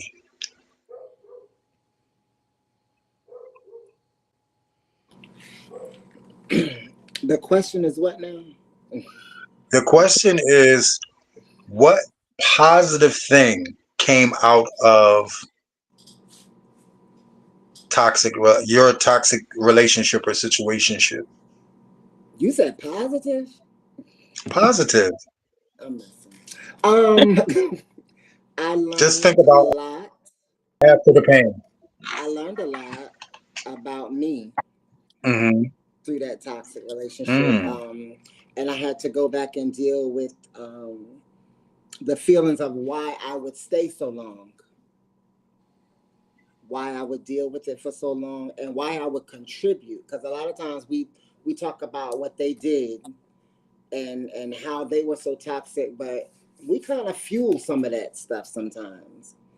Um, so yeah, I learned a lot. That's the positive. I make better decisions.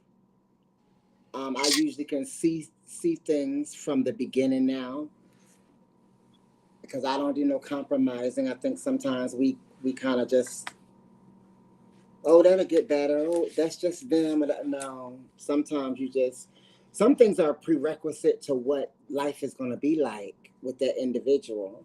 And we kind of just go on, and that's not just romantically, even with family and friends. I noticed that with people that we love, we have a better longevity of tolerance for them when we should be cutting them off just as quick as somebody we don't know because of their lack of respect and their lack of empathy. So I think the positive is recognizing when um, life can get toxic with a certain situation or a certain individual, when you can recognize it from the beginning and eliminate yourself from it before it gets to that level. So that is the positive for me, making better decisions. And that was really a positive. Mhm. That was really a positive, Miss Kaline. Um, let's go to peers.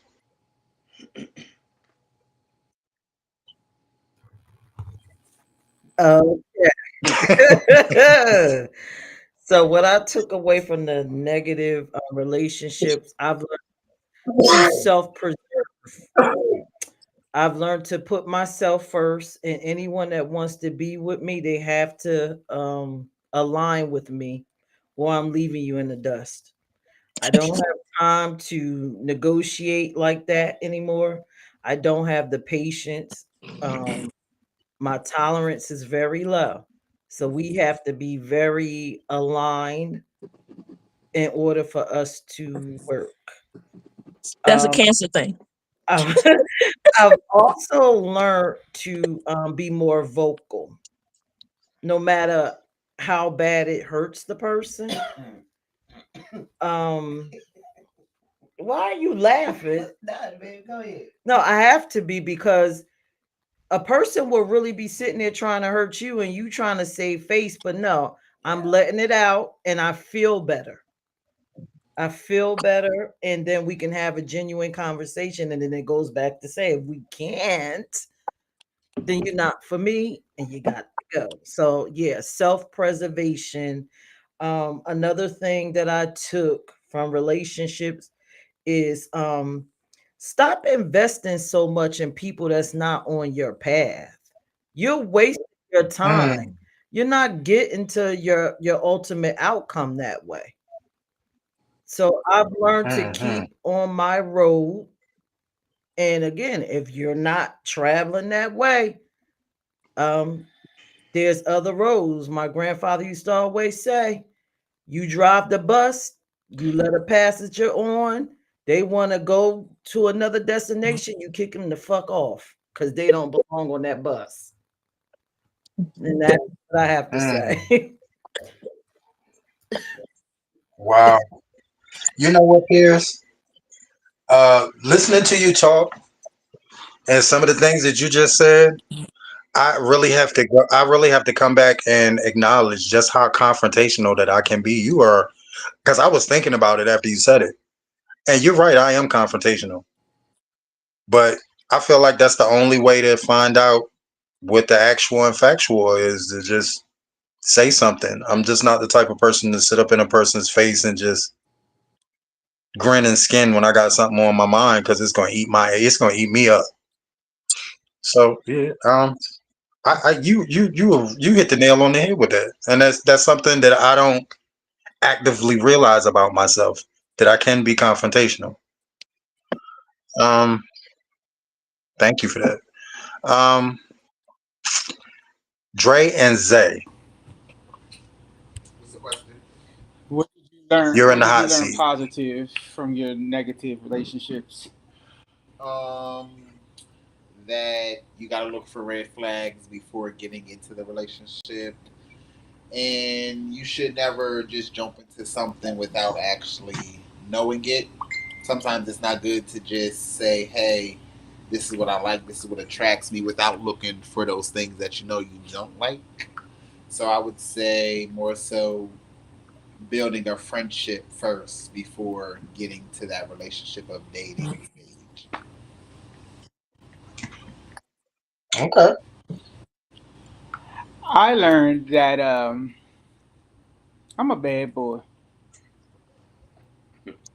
But for real, no, I've learned the power of me. Like I just learned that from every negative thing, I've picked up something that helped me grow as a person and helped me to define who I am today.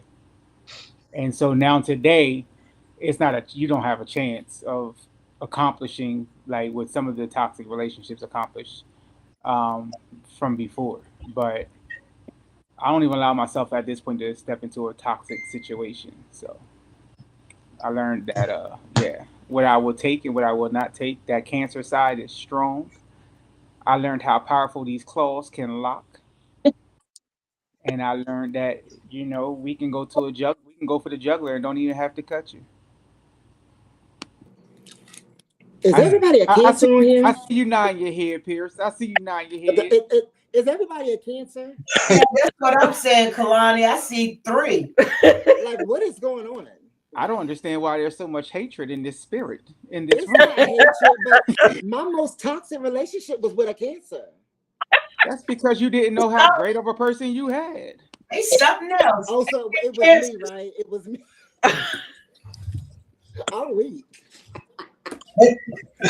I'm weak. Cancers, y'all are so toxic.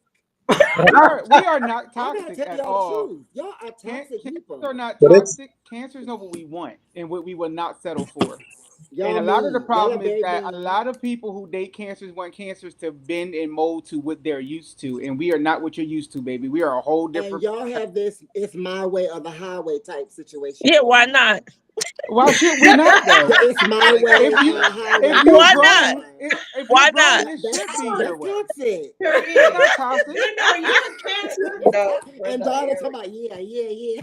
That's not Why toxic at not? all. Be in my world. Be in my world. Yeah, but see, here's the thing. It's a my way or the highway, but the highway going on the right destination. Your highway might be veering off too many places. And we're like, nah, you Preach. better get back on track because we ain't doing Preach, that. teach. You go over there, we Y'all, ain't going with you. You better get your ass over you here. know what I'm Going this realizing? way. Y'all Right. cancers live in a delusion. Oh Only yeah. the Y'all live cancer in a that you delusion. had was in a delusion. I We are on can't. Oh, I'm we are all on sorry, right, Zay. point all Go with the right. ahead. vision of relationships and the vision of what love looks like. That's why we're when people get a cancer, they automatically know this is going to lead to the altar. And Mm-mm. Exactly. then we get to the point where we say, you know what, this ain't leading to the altar because you don't see the vision. We're visionary. Exactly. Y'all are very See, mean. that's Cancer's problem, Tim. I Cancer. Right. am not mean, Kalani. How rude. Hold But on, hold Kalani. on. I mean, You said something, Kalani, but I, I am noticing a little pattern here, yes, Smack. you know, and you know, and Jay, he said it right. Gemini's got Cancer beat, and I think I will never in my life deal with Gemini Ever. again I because agree. me y'all got that Gemini. double no face. Gemini for me neither. Yeah, that That's it. double face, I can't do it. The good twin and the bad twin all in one. When I Mm, can't do it. But Ain't I no will say this about cancers: See, you cancers are so headstrong about how you want it, you right. forget how to compromise.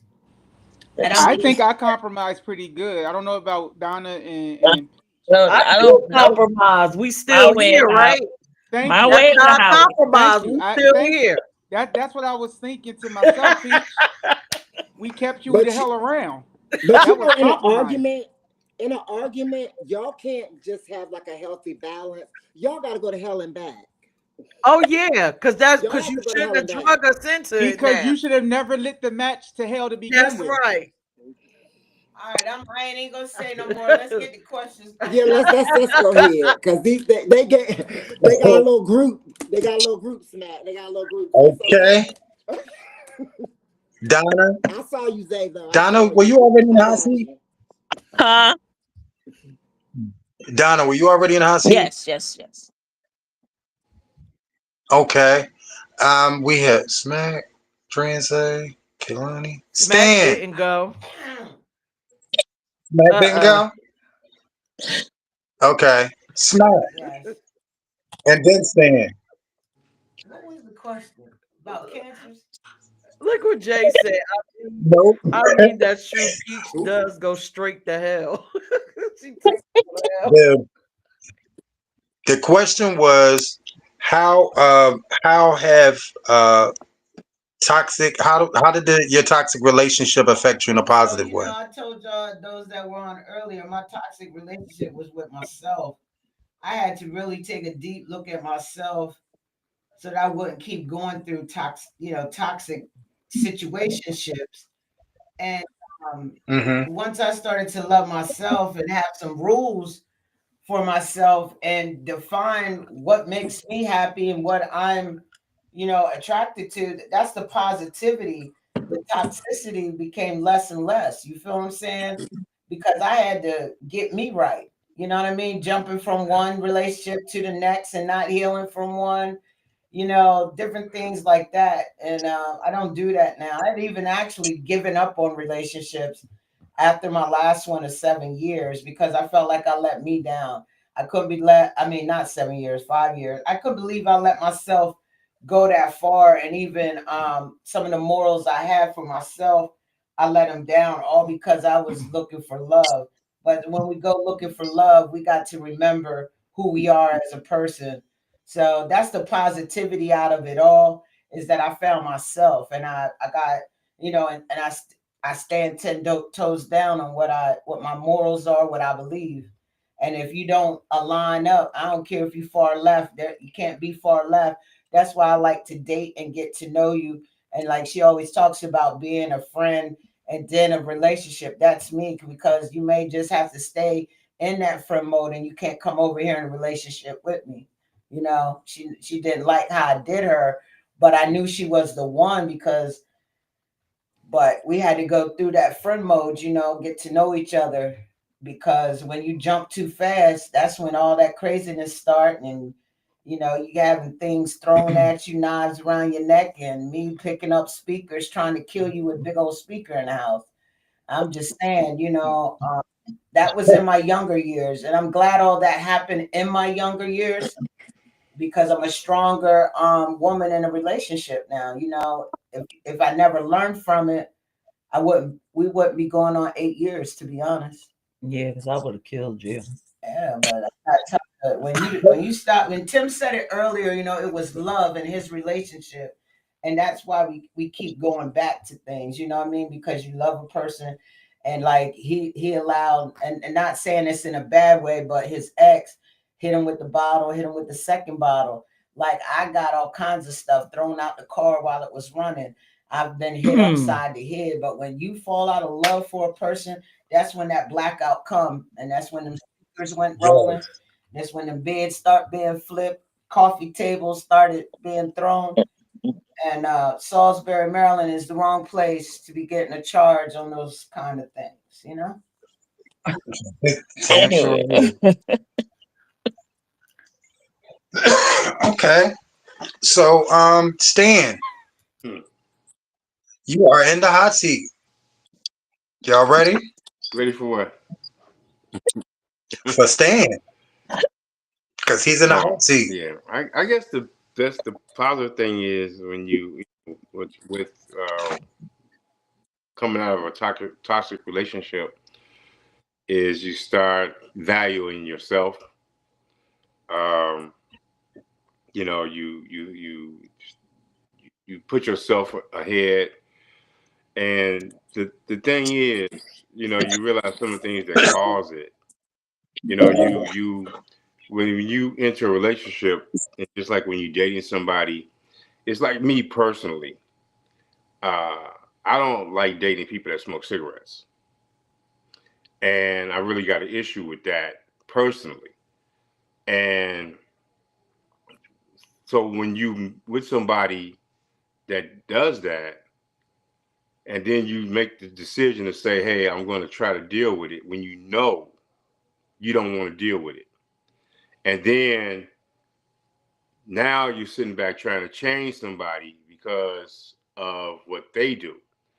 If you're going to enter the relationship and you see that that's what they do, you know they're not going to stop. And the bottom line is, don't try to change anybody. If I date somebody and let's say I meet them and they're a sex worker, okay, I have to deal with that if I want to continue with that relationship. And if they enjoy doing it, then it's one of the things I have to accept. Because once you start trying to change people, that's where all your issues are. And then when you sit back and say, well, I'm going to go ahead and try to deal with something I'm not comfortable with, these are all things that could be avoided.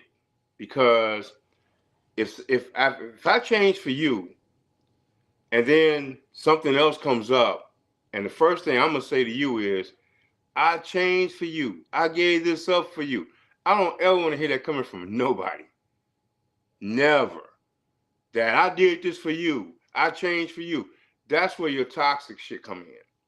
So my thing is, uh, either you're gonna choose and accept certain things, and hey, that's what I'm gonna deal with.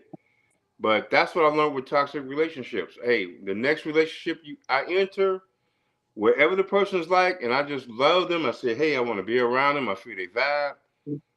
If they smoke cigarettes, it's something that I will accept and just deal with. You know what I'm saying? And then I won't have no issue with it because the first thing is, as soon as it comes up that, hey, you know what? I really wish you stopped smoking. I don't like the smell.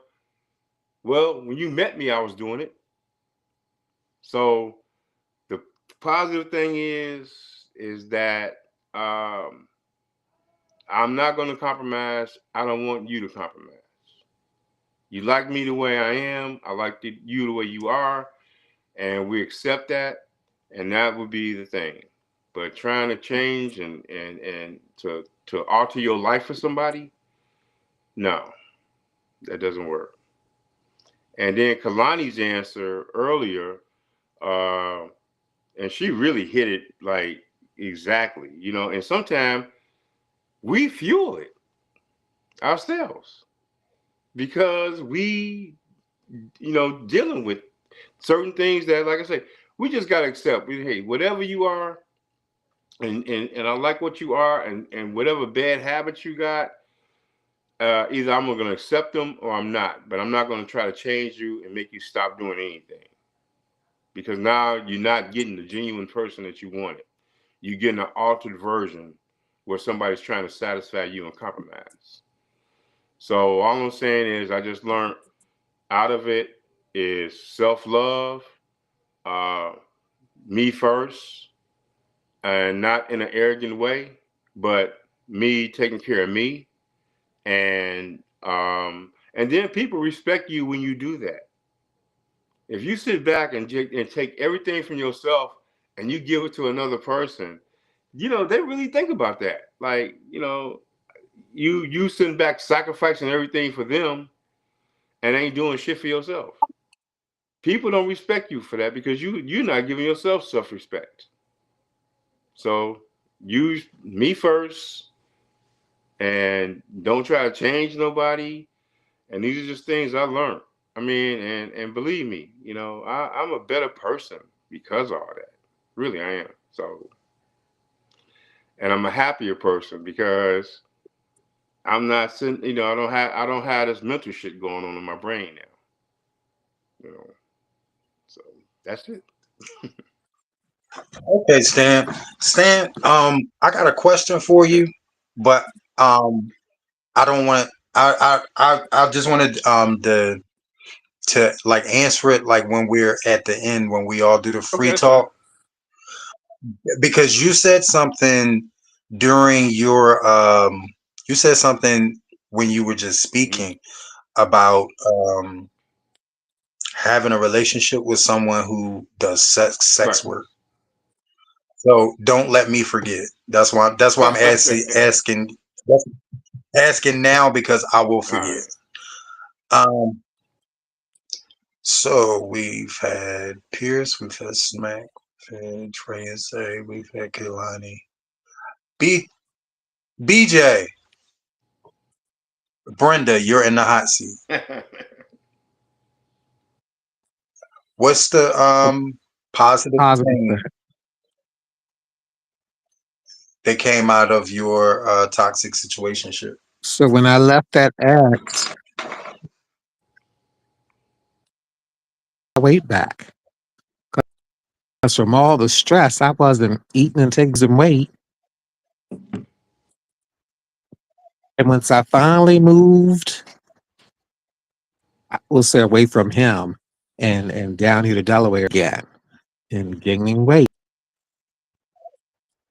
and taking better care of myself and meeting different people. Mm-hmm.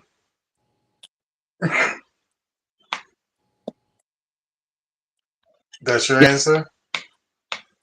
Okay. Yes, that's my answer. And that was everybody, correct?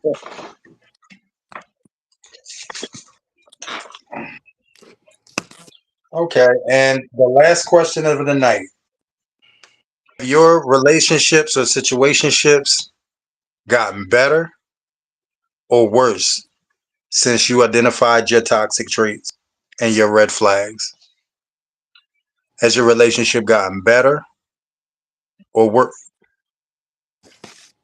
Wait a minute. I didn't answer, did I? um. So before we move on to that question, I'm gonna go ahead and answer the question real quick as part of the panel. Um, I learned to stop expecting everybody to be me. Just because I'm a loving person, just because I fend for the people that I love, just because I go hard for people I love, I had to realize just because that's me and that's what's in me to do, that everybody is not that way. Because I constantly found myself saying, I would never do that to you. And it wasn't until the day that it dawned on me that person is not you. So they're not going to care the way you do. And they're not going to converse the way they do. They're not going to communicate. They're not going to do anything the way that you do, because that's not you. And that's not an expectation that you should fairly put on people. You shouldn't automatically assume that everybody's going to do what you do, feel how you feel, see things the way you see things. Um, it just made me learn how to look for the red flags. And it made me really start to appreciate good company when I was in good company. You know, um, it made me start paying attention to people's energies and making decisions. Decisive decisions. It had me making decisions, better decisions about who I allowed in my space, who I allowed to get close to me, who I allowed to get to know me, and eventually who even has any type of access to me. So I learned how to protect myself from the things, the toxic situationships that I was in. Um, and it taught me how to love the next person better. You know, I haven't been in another relationship since that relationship, but I've dated, and it just made me more well rounded in being able to please somebody without giving them every fucking thing. Because people really don't appreciate you when you give them everything, when they don't have to work for anything. People don't appreciate you. You could give them the world, and that person will be still not content. So that's my answer. But we're gonna move along to the final question. Excuse me. What are the positive? Have your relationships gotten better? Your relationships or your situationships, have they gotten better or worse since you realized your toxic traits? I'm gonna start off with Pierce.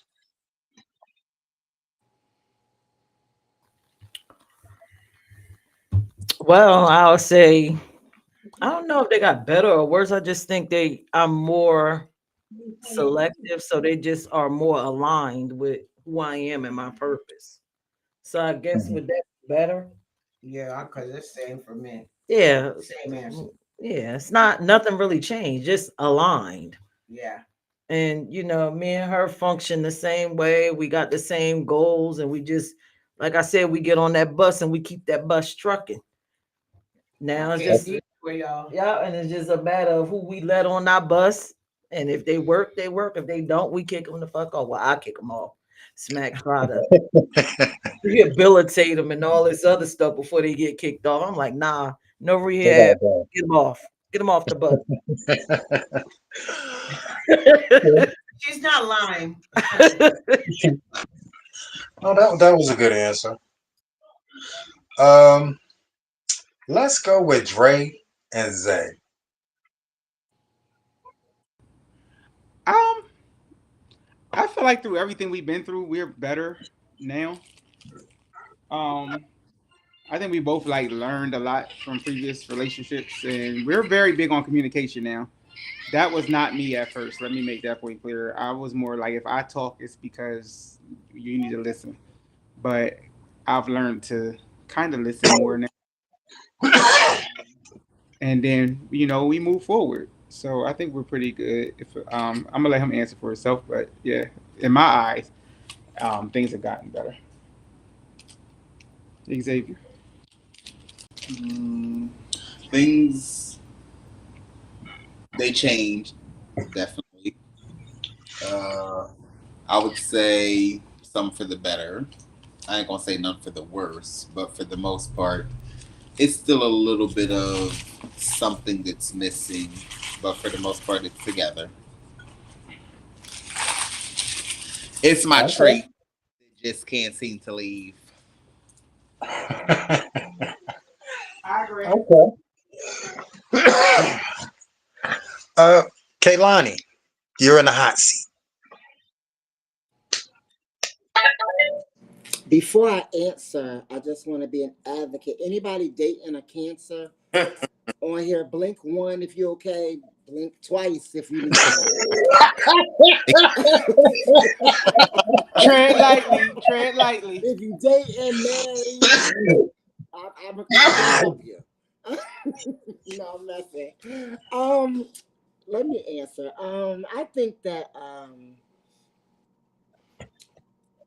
a few years ago, I would say they were the same or they got worse because sometimes you get so addicted and comfortable in dysfunction that it becomes a normality for you. It becomes very normal. Um, but now I think it's better because you're making better decisions and yeah, I think it's better. Current relationships are so much better. I speak up, like Pierce said, I speak up more now. If I ain't with it, I'm not with it, and I get out as fast as I can get out. So yeah, better, whole lot better, cause I'm not with a Cancer. Anywho,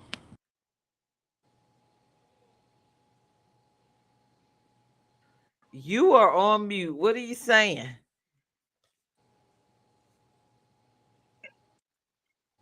I put it on mute because I was coughing. I'm sorry. Um,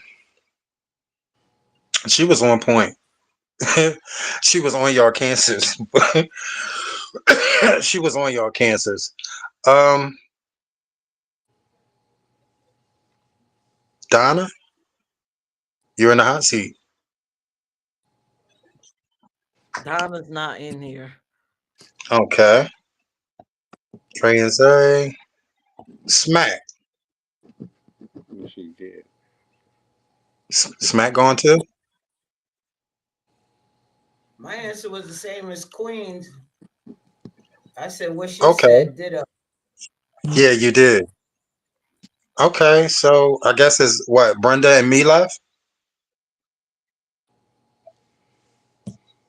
And Stan. Stan, you're in the hot seat. Oh, okay. Uh, it's better. I mean, it's better. So, better person. Uh, so yeah, I learned you learn those things. You become a better person. You understand.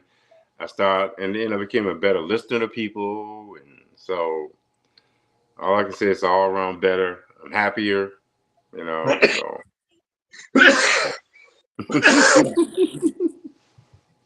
All right, so it seems like overall everybody grew past and learned from their experiences. yeah. That's great. So, does anybody have any questions? You forgot Brenda. Is she still on here?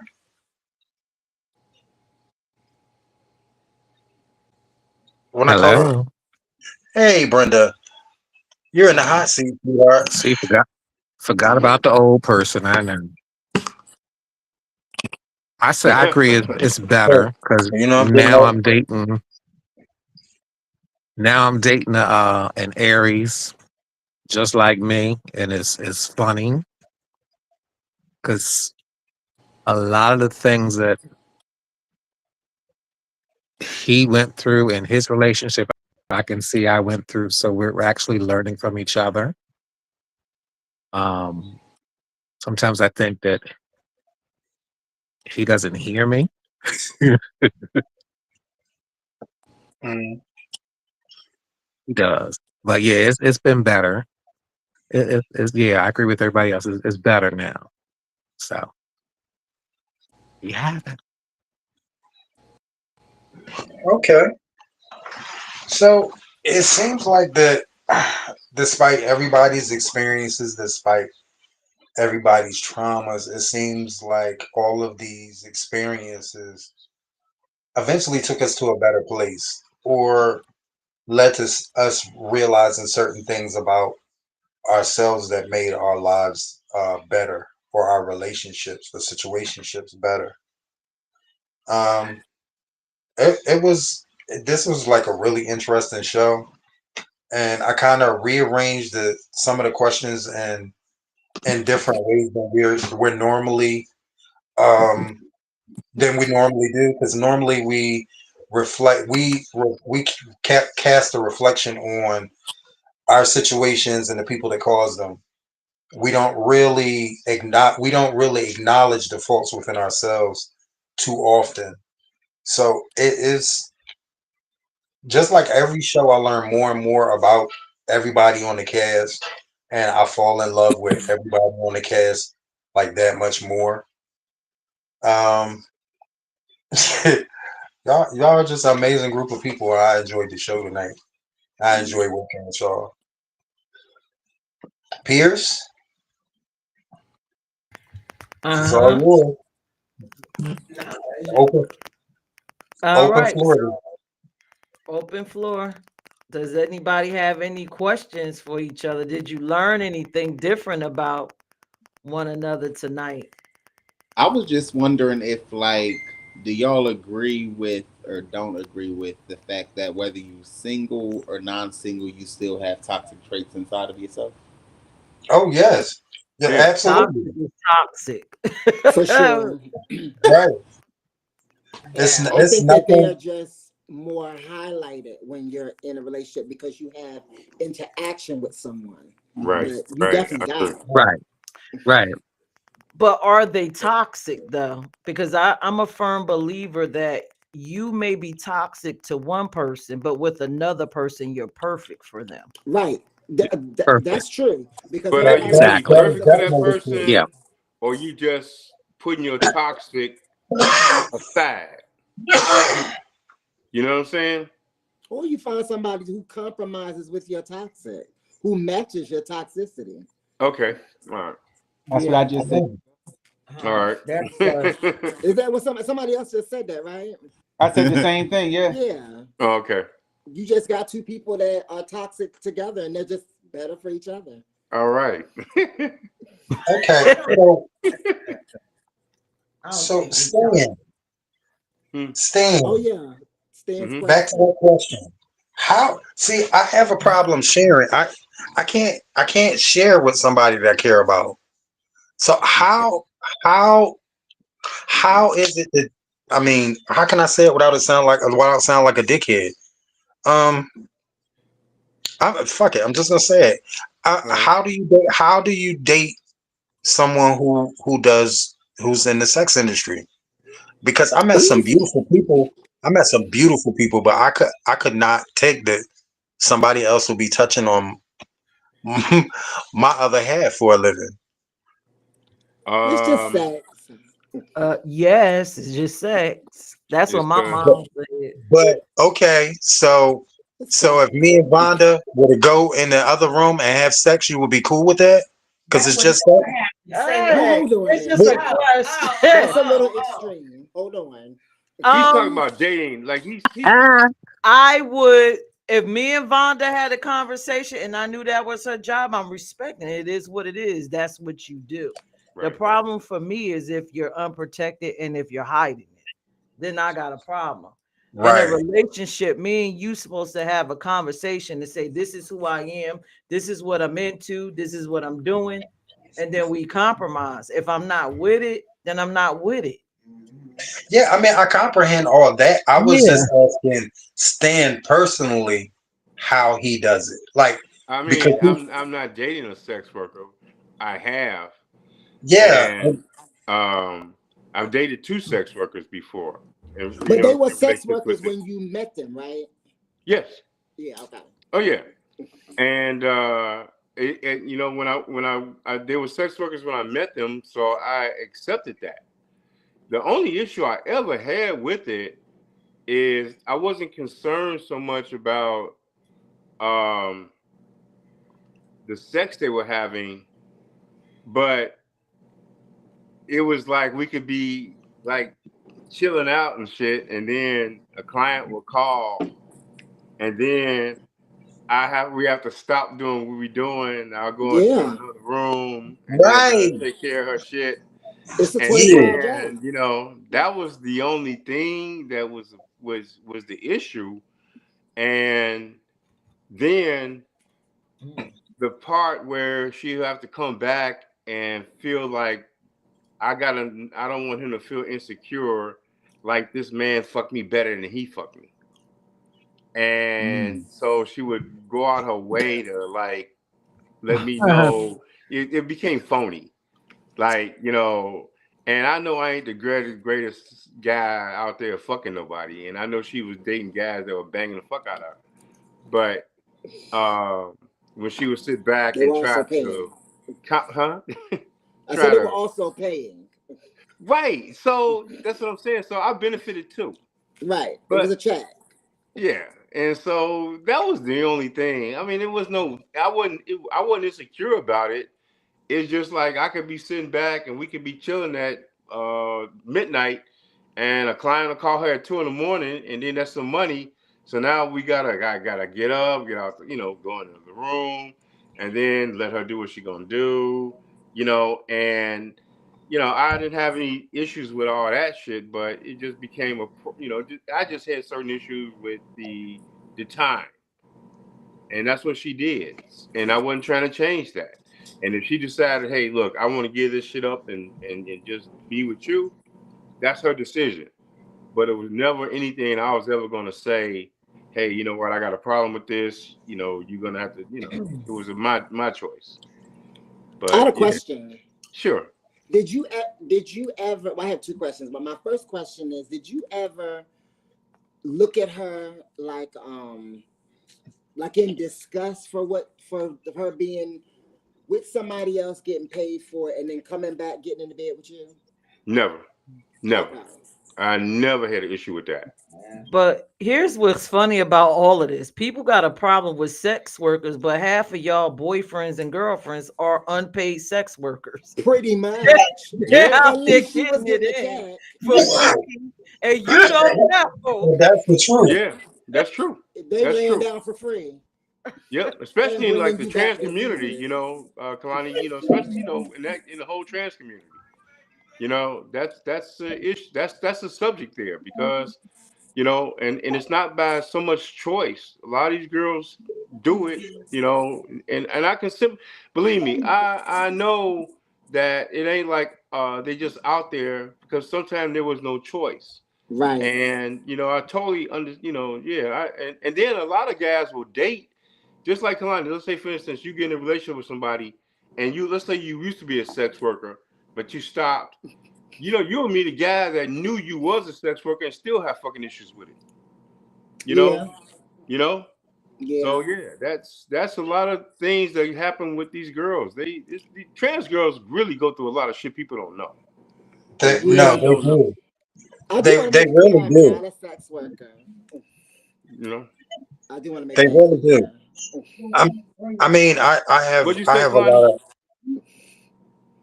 I said I just want to make that clear. I'm not a sex worker. Oh, okay. Yeah, I think. But I do understand, where they come from, where they be coming from. I got a question for you though. My second question was, Mhm. would you feel differently if you were dating someone and they wanted to do sex work after you dated them? Like after you were in a relationship with them. They wasn't a sex worker at first, but now the wheels are starting to turn. They know how much money they can make, things like that. How would you feel about that? All right, You know what? That's a great question too. Now, I don't know if you all knew there's a thing called Hush Night that goes on in Atlanta, Oh, hush night. and that's trans strippers. I'm one of the guys that created that. Um, Why am I not and surprised? yeah, but come on, Clonny. No, So, I'm saying I can see you doing that. and I didn't mean it like that. I stopped doing it, but I was one of the creators. Me and another guy. We came up with Hush Night, and Mm-hmm. it was a trans stripper night. And right now he's continuing doing it. I stopped doing it because of the fact that I just my ambitions was going into other things instead of Right. the stripping and the sex work. But to answer your question, Mm-hmm.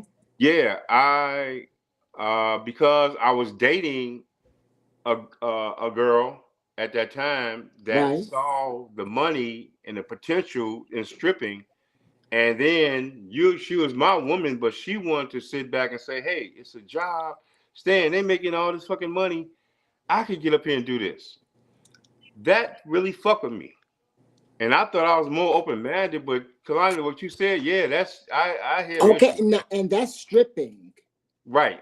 That's just taking clothes off. No, You because know, there's strippers that do other things now. right, it Well, went well, from okay, I can do the lap that's sex dance, work now. huh? Can Because we be. said stripping, but that's sex work. Strip and sex work can actually go together because when you do them private sessions, you might be doing other The things. stripping wasn't an issue, but then again, I had an I get what you're issue saying, Zay. because even with her, even giving a guy a lap dance, and this is something like I said, when I met her, she wasn't doing it, but Mm-hmm. then she wanted to do it, and then I know where it goes with that. You get back, okay, you do a lap dance, and then hey, we can take it to the next level. We can go into a private room. We can do this. So when I met, she wasn't doing it then, but then when she started getting caught up in it and like, hey, I like coming here with you. I got to a point I didn't even want to come with me to those hush nights because I just didn't want her to see the shit. And then You you didn't around want all her these to be other girls. corrected. So yeah, the thing is, yeah, I had if I was dating her and she was doing it, but when she wanted to do it, and I'm surprised, like, how would you even know to come up with that question? that I don't Um, know. well, I mean, that Maybe actually, I yeah. thought about it. I don't know. Well, But yeah, I couldn't. I once she wanted to do it, it just took something away, and then when I had an issue with that, Mm-hmm. you know, right. you See, know. Wow. the reason I asked is because I have a lot of associates that are sex workers. Hmm. Well, Stan, that a lot of the girls that are entertainers are also sex workers, Yeah. we got and fun sex workers. and quite a Wow. quite a few Different quite a names. few. Mhm. Yeah. You said what? I just think there should be a better name than sex workers. It Uh, sounds a little derogatory. Well, I mean, it's what it Yeah. is. I mean, and that's really even with the girls, they term it that way. They even use that terminology. yeah, I was getting ready to say that's what Yeah, they call because some of them themselves. don't make enough money for them to be called escorts. Well, they really, well, you look at an I mean, escort. Let me finish what I was saying, y'all, because I Yeah, guess that's the toxic trait in me. I don't want our community looking at it in a derogatory way. I wish we could find a better name that better suits it. I just think prostitution, sex worker, it prostitution. sounds like prostitution. prostitution. And then Well, and actually, Sex that sex worker work. is the That's better what it name. is. and Yeah, sex worker is the chosen terminology for Let's not I, prostitution say now. that she was saying So that. it's Hmm? yeah, let me finish what I'm saying. But I'm saying, like, if you in a relationship, this is just how I feel. If you in a relationship and your other half wants to turn to sex working to be a sex worker, then that means that you're not doing your job. That's how I feel. If they have to turn to sex working in order to make ends meet in the house, one of the two need to get out there and either get a second job. This is just how I feel. This is my opinion. Right. If we got to turn to sex working to make ends meet in the house, or are we turning to sex working because we want to feel something different than what we getting at home? If you're in a relationship and you weren't a sex worker before then, you know what I mean? And you're in a relationship with someone and you only doing it to make, ends meet in the household. There's too many jobs out here that you can do without becoming a sex You worker. This is just my opinion. Well, really smack. But don't. not That's in the not. trans community, It's Vonda. hard well, for people to Not get in the the trans Vonda. job. community. Here's one thing. Here's one thing that you have to realize that every trans girl is not passable. Every trans girl can't change their name and go and work in every environment Yeah. safely. And I do Okay, agree with you though. everything that you're saying, I understand, right? But that's the point of A partner. the But no, sometimes smack. It ain't even about. It ain't about. Okay, I'm going to do this, put foot on the table, and that my man ain't doing nothing. finish. Some people She just wanna find it. That she some wanna people just finish She what find she's it. wasn't saying. done. She wasn't done. Yeah, Oh, I I'm sorry. wasn't done. I hate being cut off. I just want to let everybody know that I just think that when you're in a relationship, your other half, just as like Pierce, and just to say she should not have to stoop to that to make ends meet. If anything, let me go out here and get the job. Let me go out here and get some training. Let me provide for us. I don't want you to have to do that. See, smack. What you're doing now, you're belittling what people are doing. They I'm not not. necessarily And they I'm not necessarily doing it because it's like, oh, I got to stoop to this low. It ain't stooping to nothing. Some people find excitement and do it. There's money in it. Some people want to do it. You can't down. I'm talking I about don't the think she. You I don't can't think relationship down she's people down part. saying, anything. well, She you just putting stooping two low to do sides this. to it. No. I'm talking about the That's her relationship opinion. part. Yeah, It's just, she and I said, this is how I feel. If I'm Right. in a relationship, Right. you off on your own, you got to do what you got to do. But Right. when you're committed to someone and you're in a relationship and you're out there going to do sex work because you enjoy it, because I just don't think that's right. I think the other person in the relationship, if they can't secure the job and you didn't meet them during sex working, they Mm-hmm. shouldn't have to go and do something that they're not used to, that they've never had to do before. The other half need to pull their weight. Absolutely. That That's makes all I'm sense. I saying. get that. Now that's not belittling. It's not. No. But what I'm That's saying is, having it relationship goals. Because I said relationship. You're right. committed in one. She didn't say people that are just out All right. here. Well, you know what? I'm done. I'm not. You're right.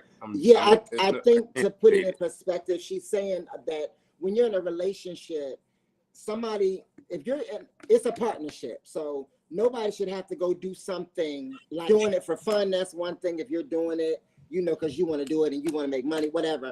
But to have to do it, it should not be a necessity or a requirement for you to have to go out there and make it happen like that. I understand what she's saying. Stan, what you're saying is trans women everywhere, we have to do things that most people, would probably look at and be like, what the heck?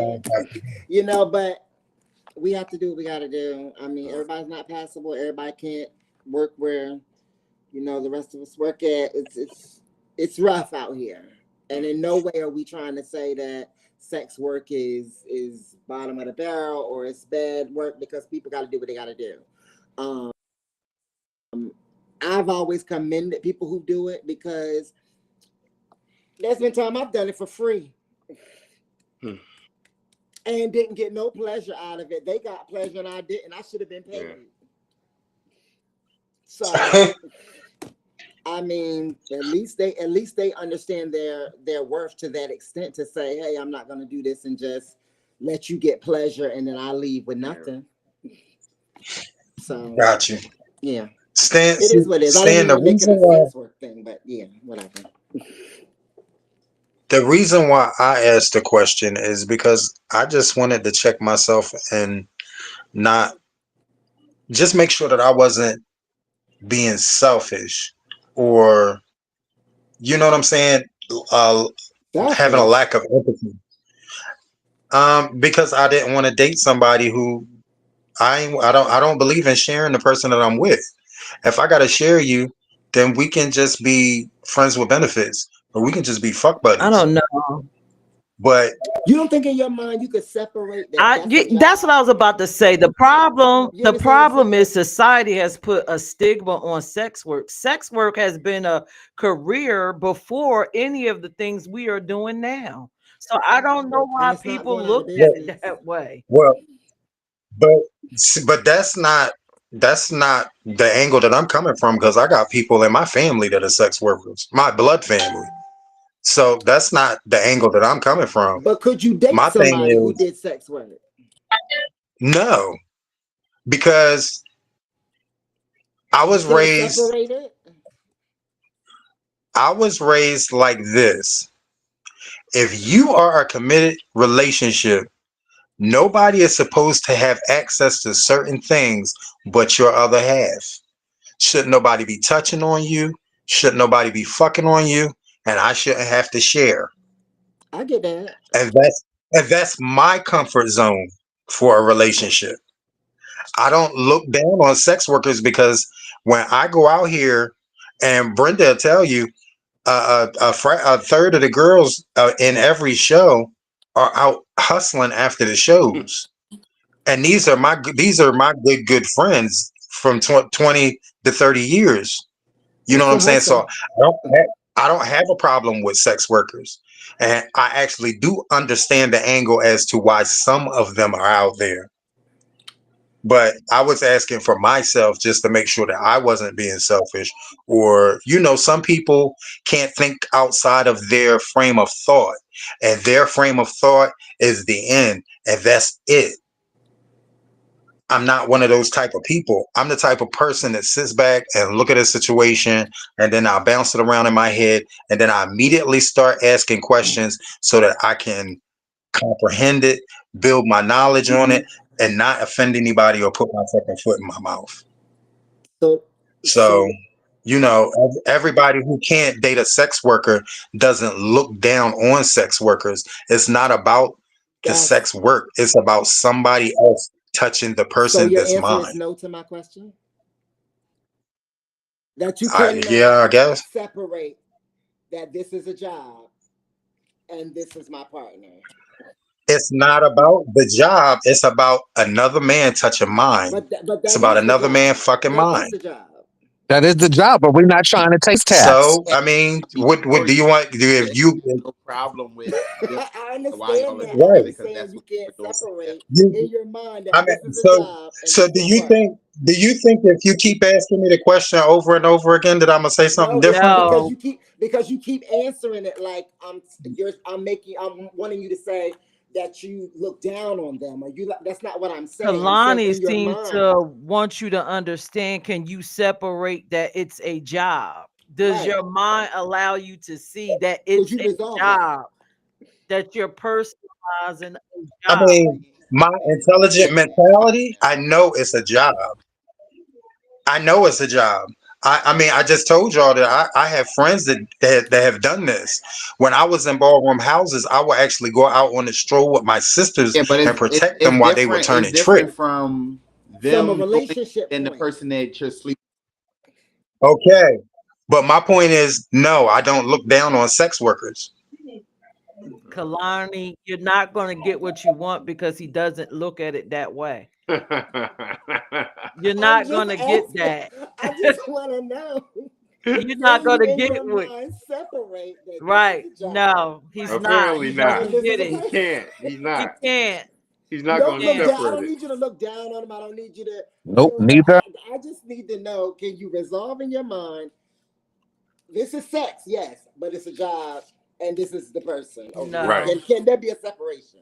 Yeah, that for me it can be a separation because if that's what you decide, that's what you do to make your money. I look at it different if I'm in a relationship and the Mm-hmm. person that I'm that I Right, did not meet you in that right. aspect. And now you think you need to go out here and sell your body to make money to make ends meet. Nah, let me get out here. And if I got to work 4 damn jobs, I'm going to do that. So you don't have to do that. But that's not what Kalani's Yeah, I saying. know. But I told her I can separate the two. Right. But what if you met them and their job was being a But sex?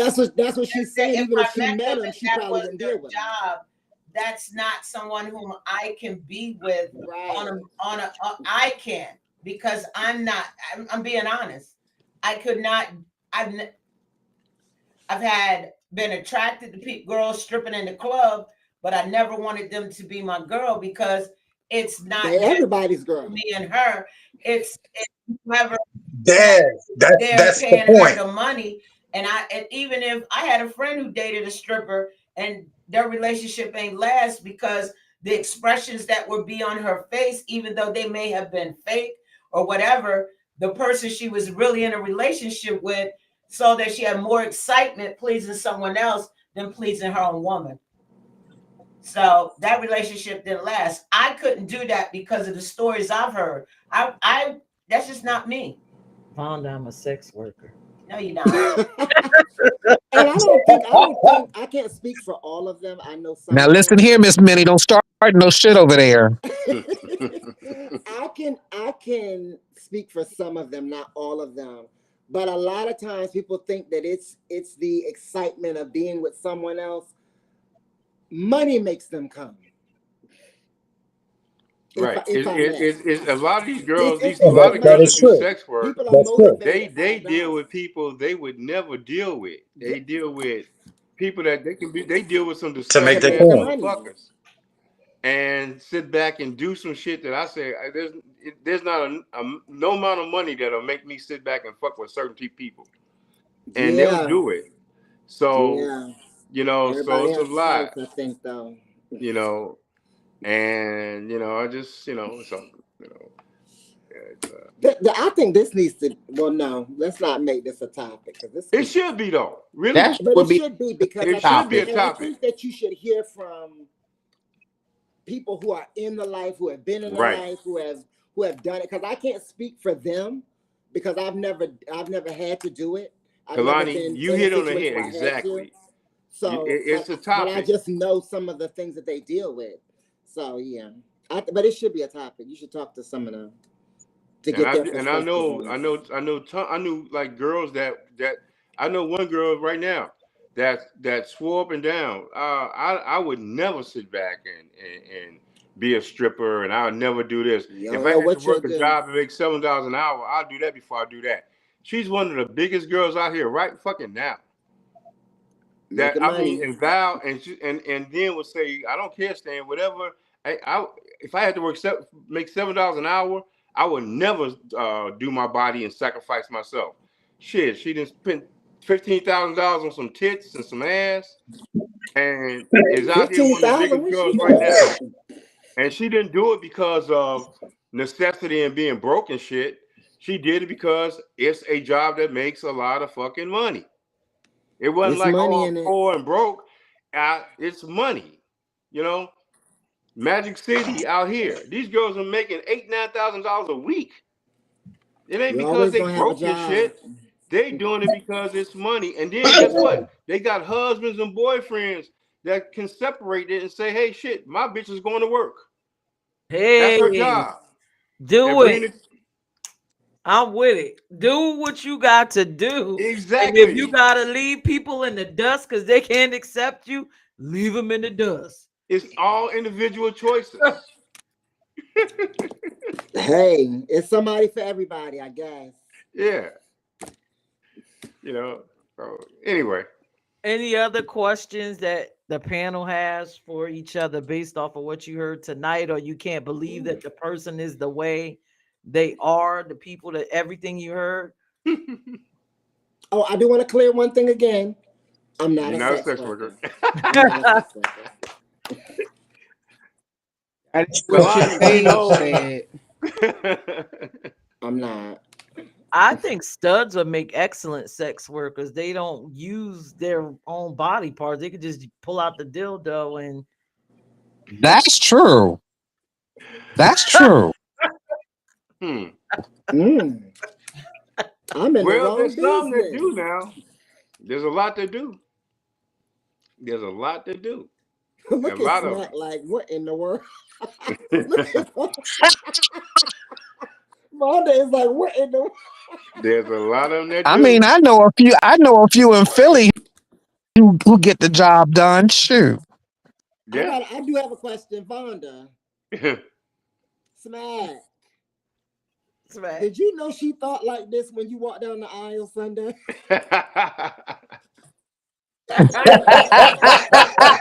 Did you know Pierce was thinking like this? So I know how to bring her back to Queen. That's why I talk about that cancer stuff. Yeah, That cancer zodiac off the chain, man. That yeah. that I'm looking that is blink once personal for cancer okay, trait. blink You will twice not for put that on no. all cancers. Man.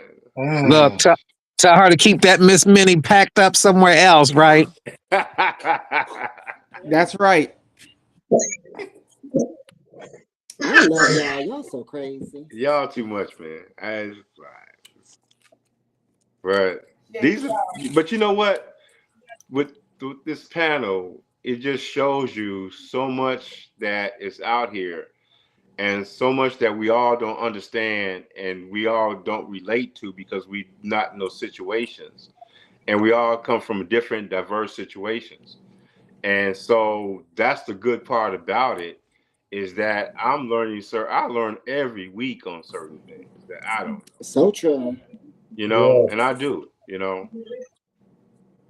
All right, so let's get ready to close out and talk about what we learned. Smack, what did you learn tonight? I just learned that, to be honest, I never looked at when I hear sex worker, I think of something different, right? Right. I got Mm-hmm. educated on it, but I learned tonight that my stance still stays the same. All right. I'm not gonna be a sex worker, Okay, okay.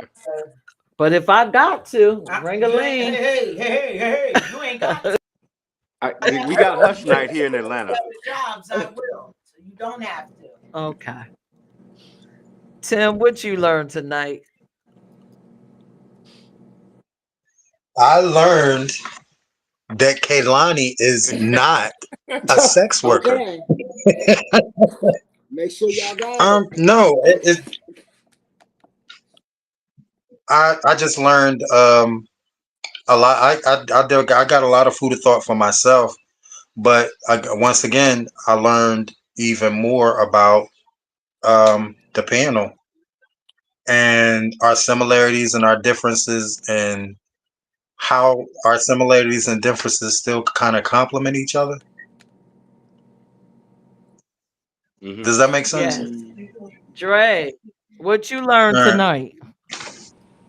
I learned, Peach, that people really be hating on us cancers. But they refuse to acknowledge that the world cannot survive without us. We are what makes the world great. Peach, turn Dre's mic off. Right. Always the haters with the bobs. So, But anywho, Right. Dre, I'm gonna get you.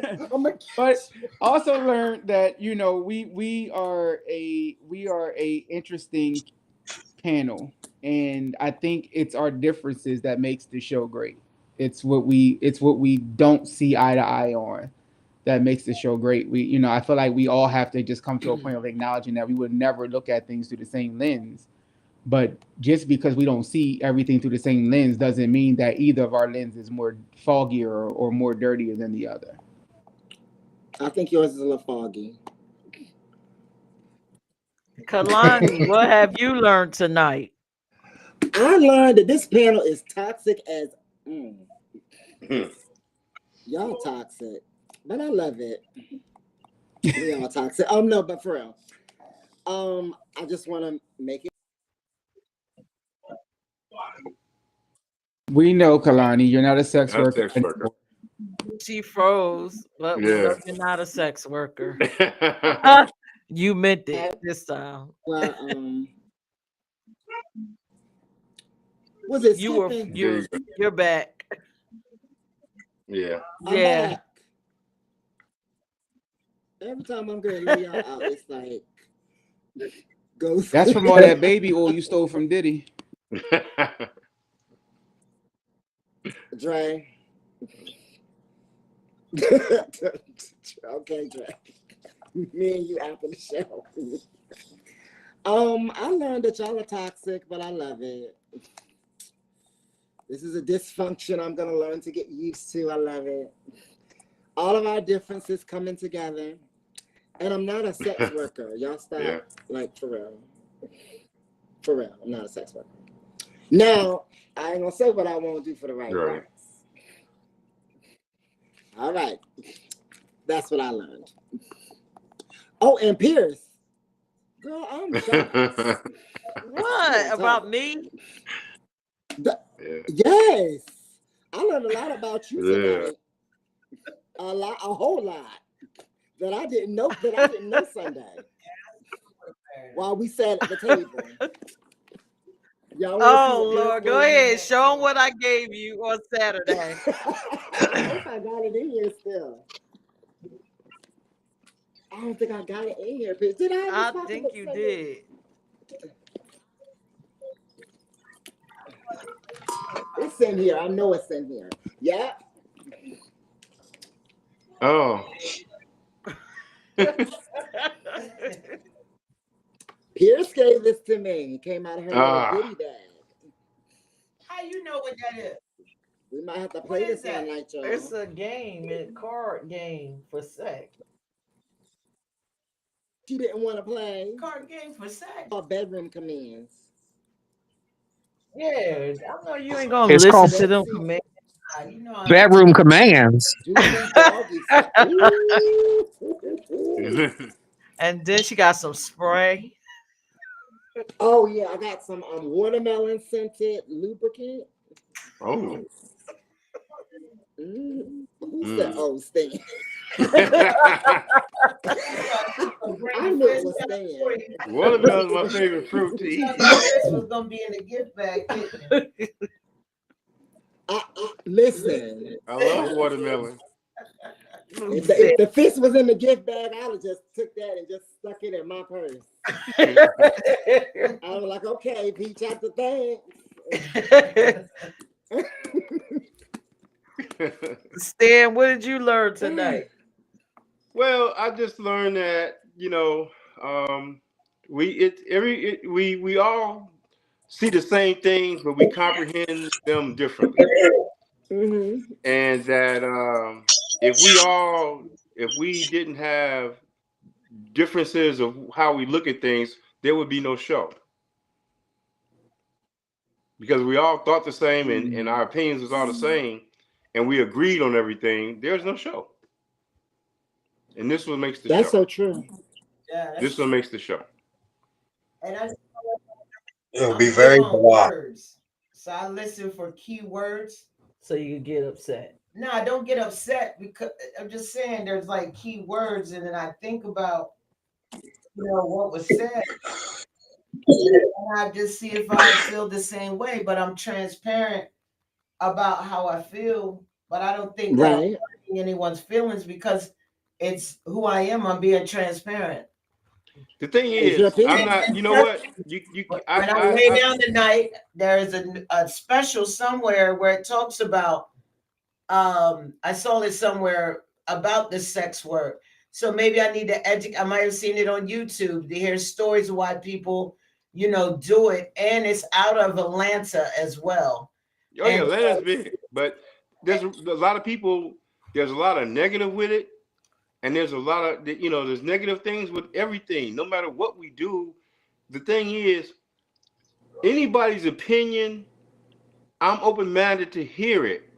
I'm not gonna ever try to change anybody's mind to think a certain way.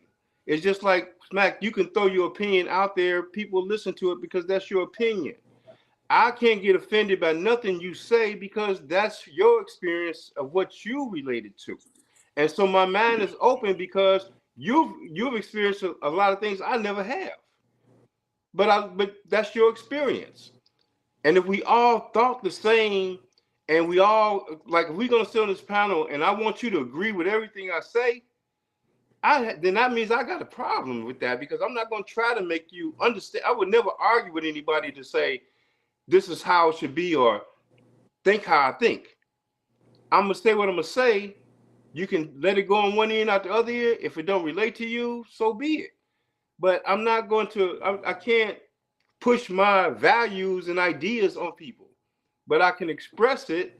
And then if your ideas and opinions are different than me, I'm not gonna get mad about it because that's your experience. How can I sit back and say something against what your life has been because I haven't lived your life?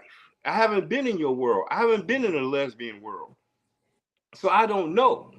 The lesbians I know is on the surface. I haven't seen lesbians in the bedroom doing things and certain experiences. I haven't seen that. Same thing with a lot of people. I've been in bedroom with trans women. A lot of people haven't. So they don't have an opinion on how I relate with them. You know, but if I tell you how I relate with them, nobody can sit back and say, I don't believe that. I don't believe in that. That's what makes Stan Stan and make you. And we agree to Yes, disagree, exactly. and everybody has their opinion. And then there's sometimes we get educated, and I'm still going to feel the Right. same way I feel after the education. You know what I'm saying? So I Brenda, learn every week. I Hey, agree. wow. yeah, And Brenda, guess what what? did you learn? I learned that all y'all crazy as hell like me. Number one, I learned that my niece is not a um You or got that. or or I've said um carnal engineer.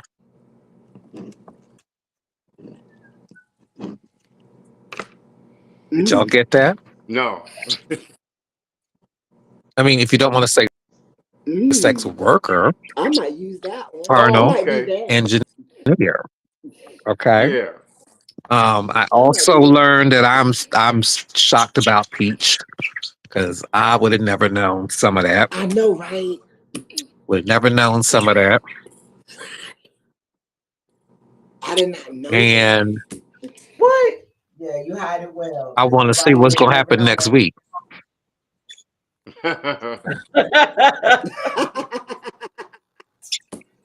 How are y'all Yep. not seeing me for who I am? Y'all must think I'm a bed of roses, just like a little fairy running around with smiles and stuff and Peach, when I I rain. first We did met always you, when see I you put them smiling and happy. And rainbows and unicorns. Peach, when I first met you, I was like, why is she around lesbians? She doesn't. She's not a lesbian. And I just thought, okay, maybe she's just an advocate and she's doing this. You came out no way like that, and I'm learning so much. You can't judge a book, man. So it You wasn't can't. obvious she was with me.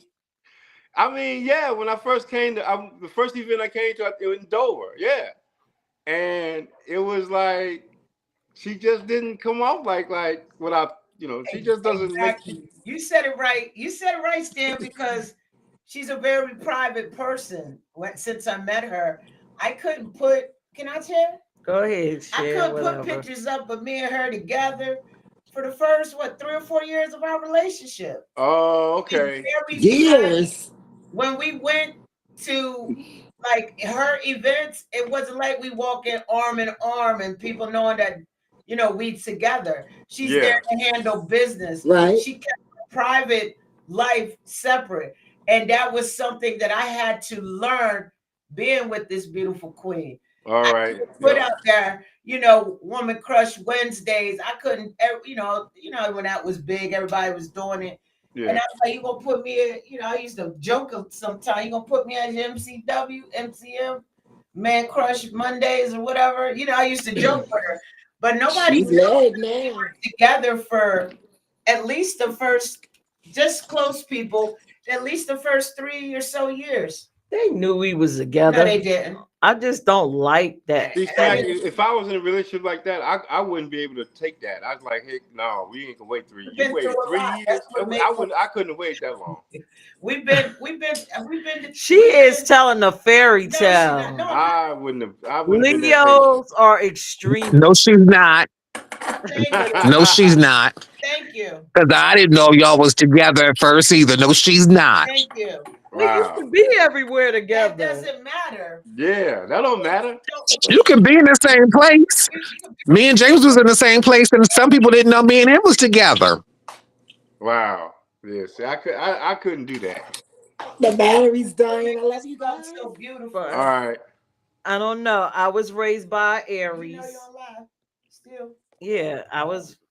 Oh, I was raised by Aries, and we were taught to be proper, good host, but all your business is not for the world.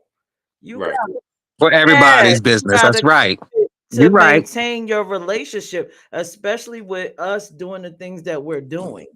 People will try to destroy Yeah. you. So we out there now. We out You're there right. now. Shit. Well, Yeah. All right. I'm glad y'all took that leap. Yeah. And they be all in her inbox.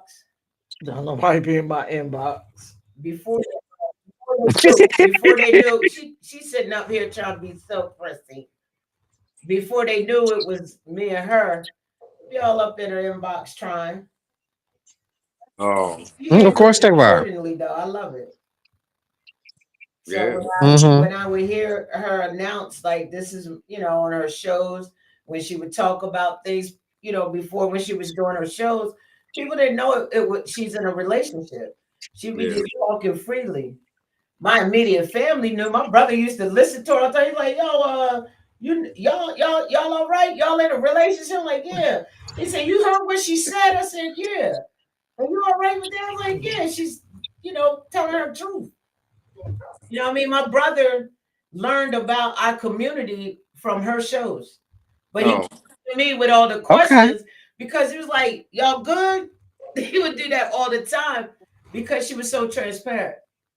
Hmm. You know what I mean?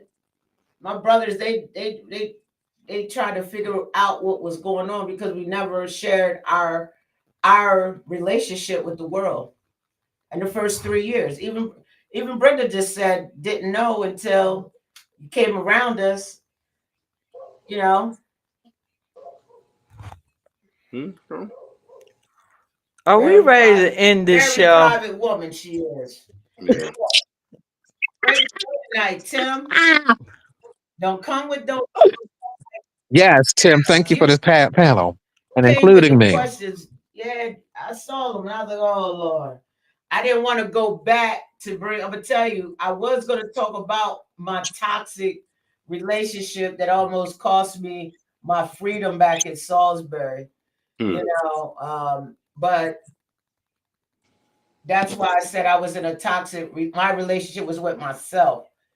I deserved Right. what came to me. I felt like it was karma because how I got in that relationship was my ex's brother's wife, and we consummated their marriage. Hmm. So I felt like it was Oh, karma. So that's why I shit. say I was in a toxic relationship with myself. I was young, 21 yet. And let's reveal our relationship, what we did toxic to our partners.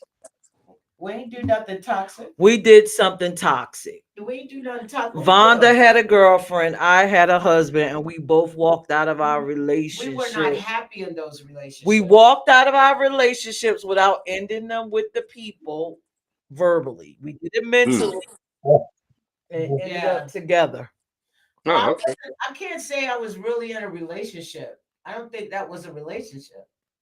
You would be in the bathroom talking to me while she would be sitting in the room, Vonda. I don't remember that. Of course not. But that's something toxic. I don't remember that. But if you said it happened, it did. I got chemo fog. It could. I don't remember that though.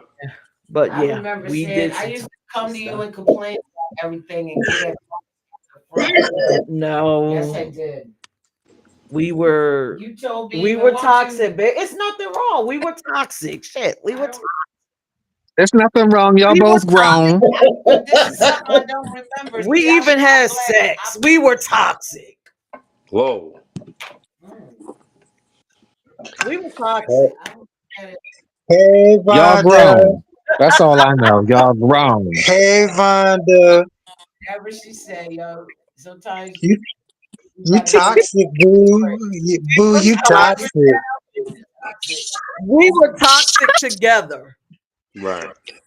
But you Y'all know, toxic, boo. Look, sing it together. We were toxic.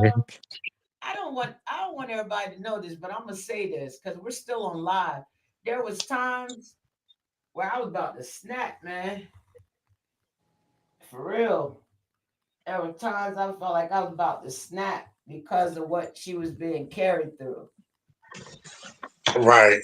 The toxic that she was in isn't something that a woman needs to go through. And I felt like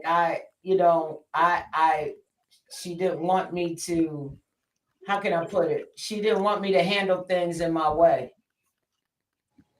You know what I'm saying? People who love me too. Hold on, let me finish. Yeah, I was gonna bring it back around. Yeah, she didn't want me to react to some things because I didn't like seeing her and her toxicity that she was in. But I respected her and begging me and pleading with me that she had it, that she just needed me to be there for her to talk. So, but to bring it around, when people say people that meet in a toxic way, their relationship is messed up and they don't have trust and things like that, that's lies. We're not like that.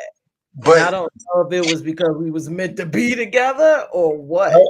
That's what I was getting ready to say. Sometimes when it's two toxic people together, they are each other's yin and yang.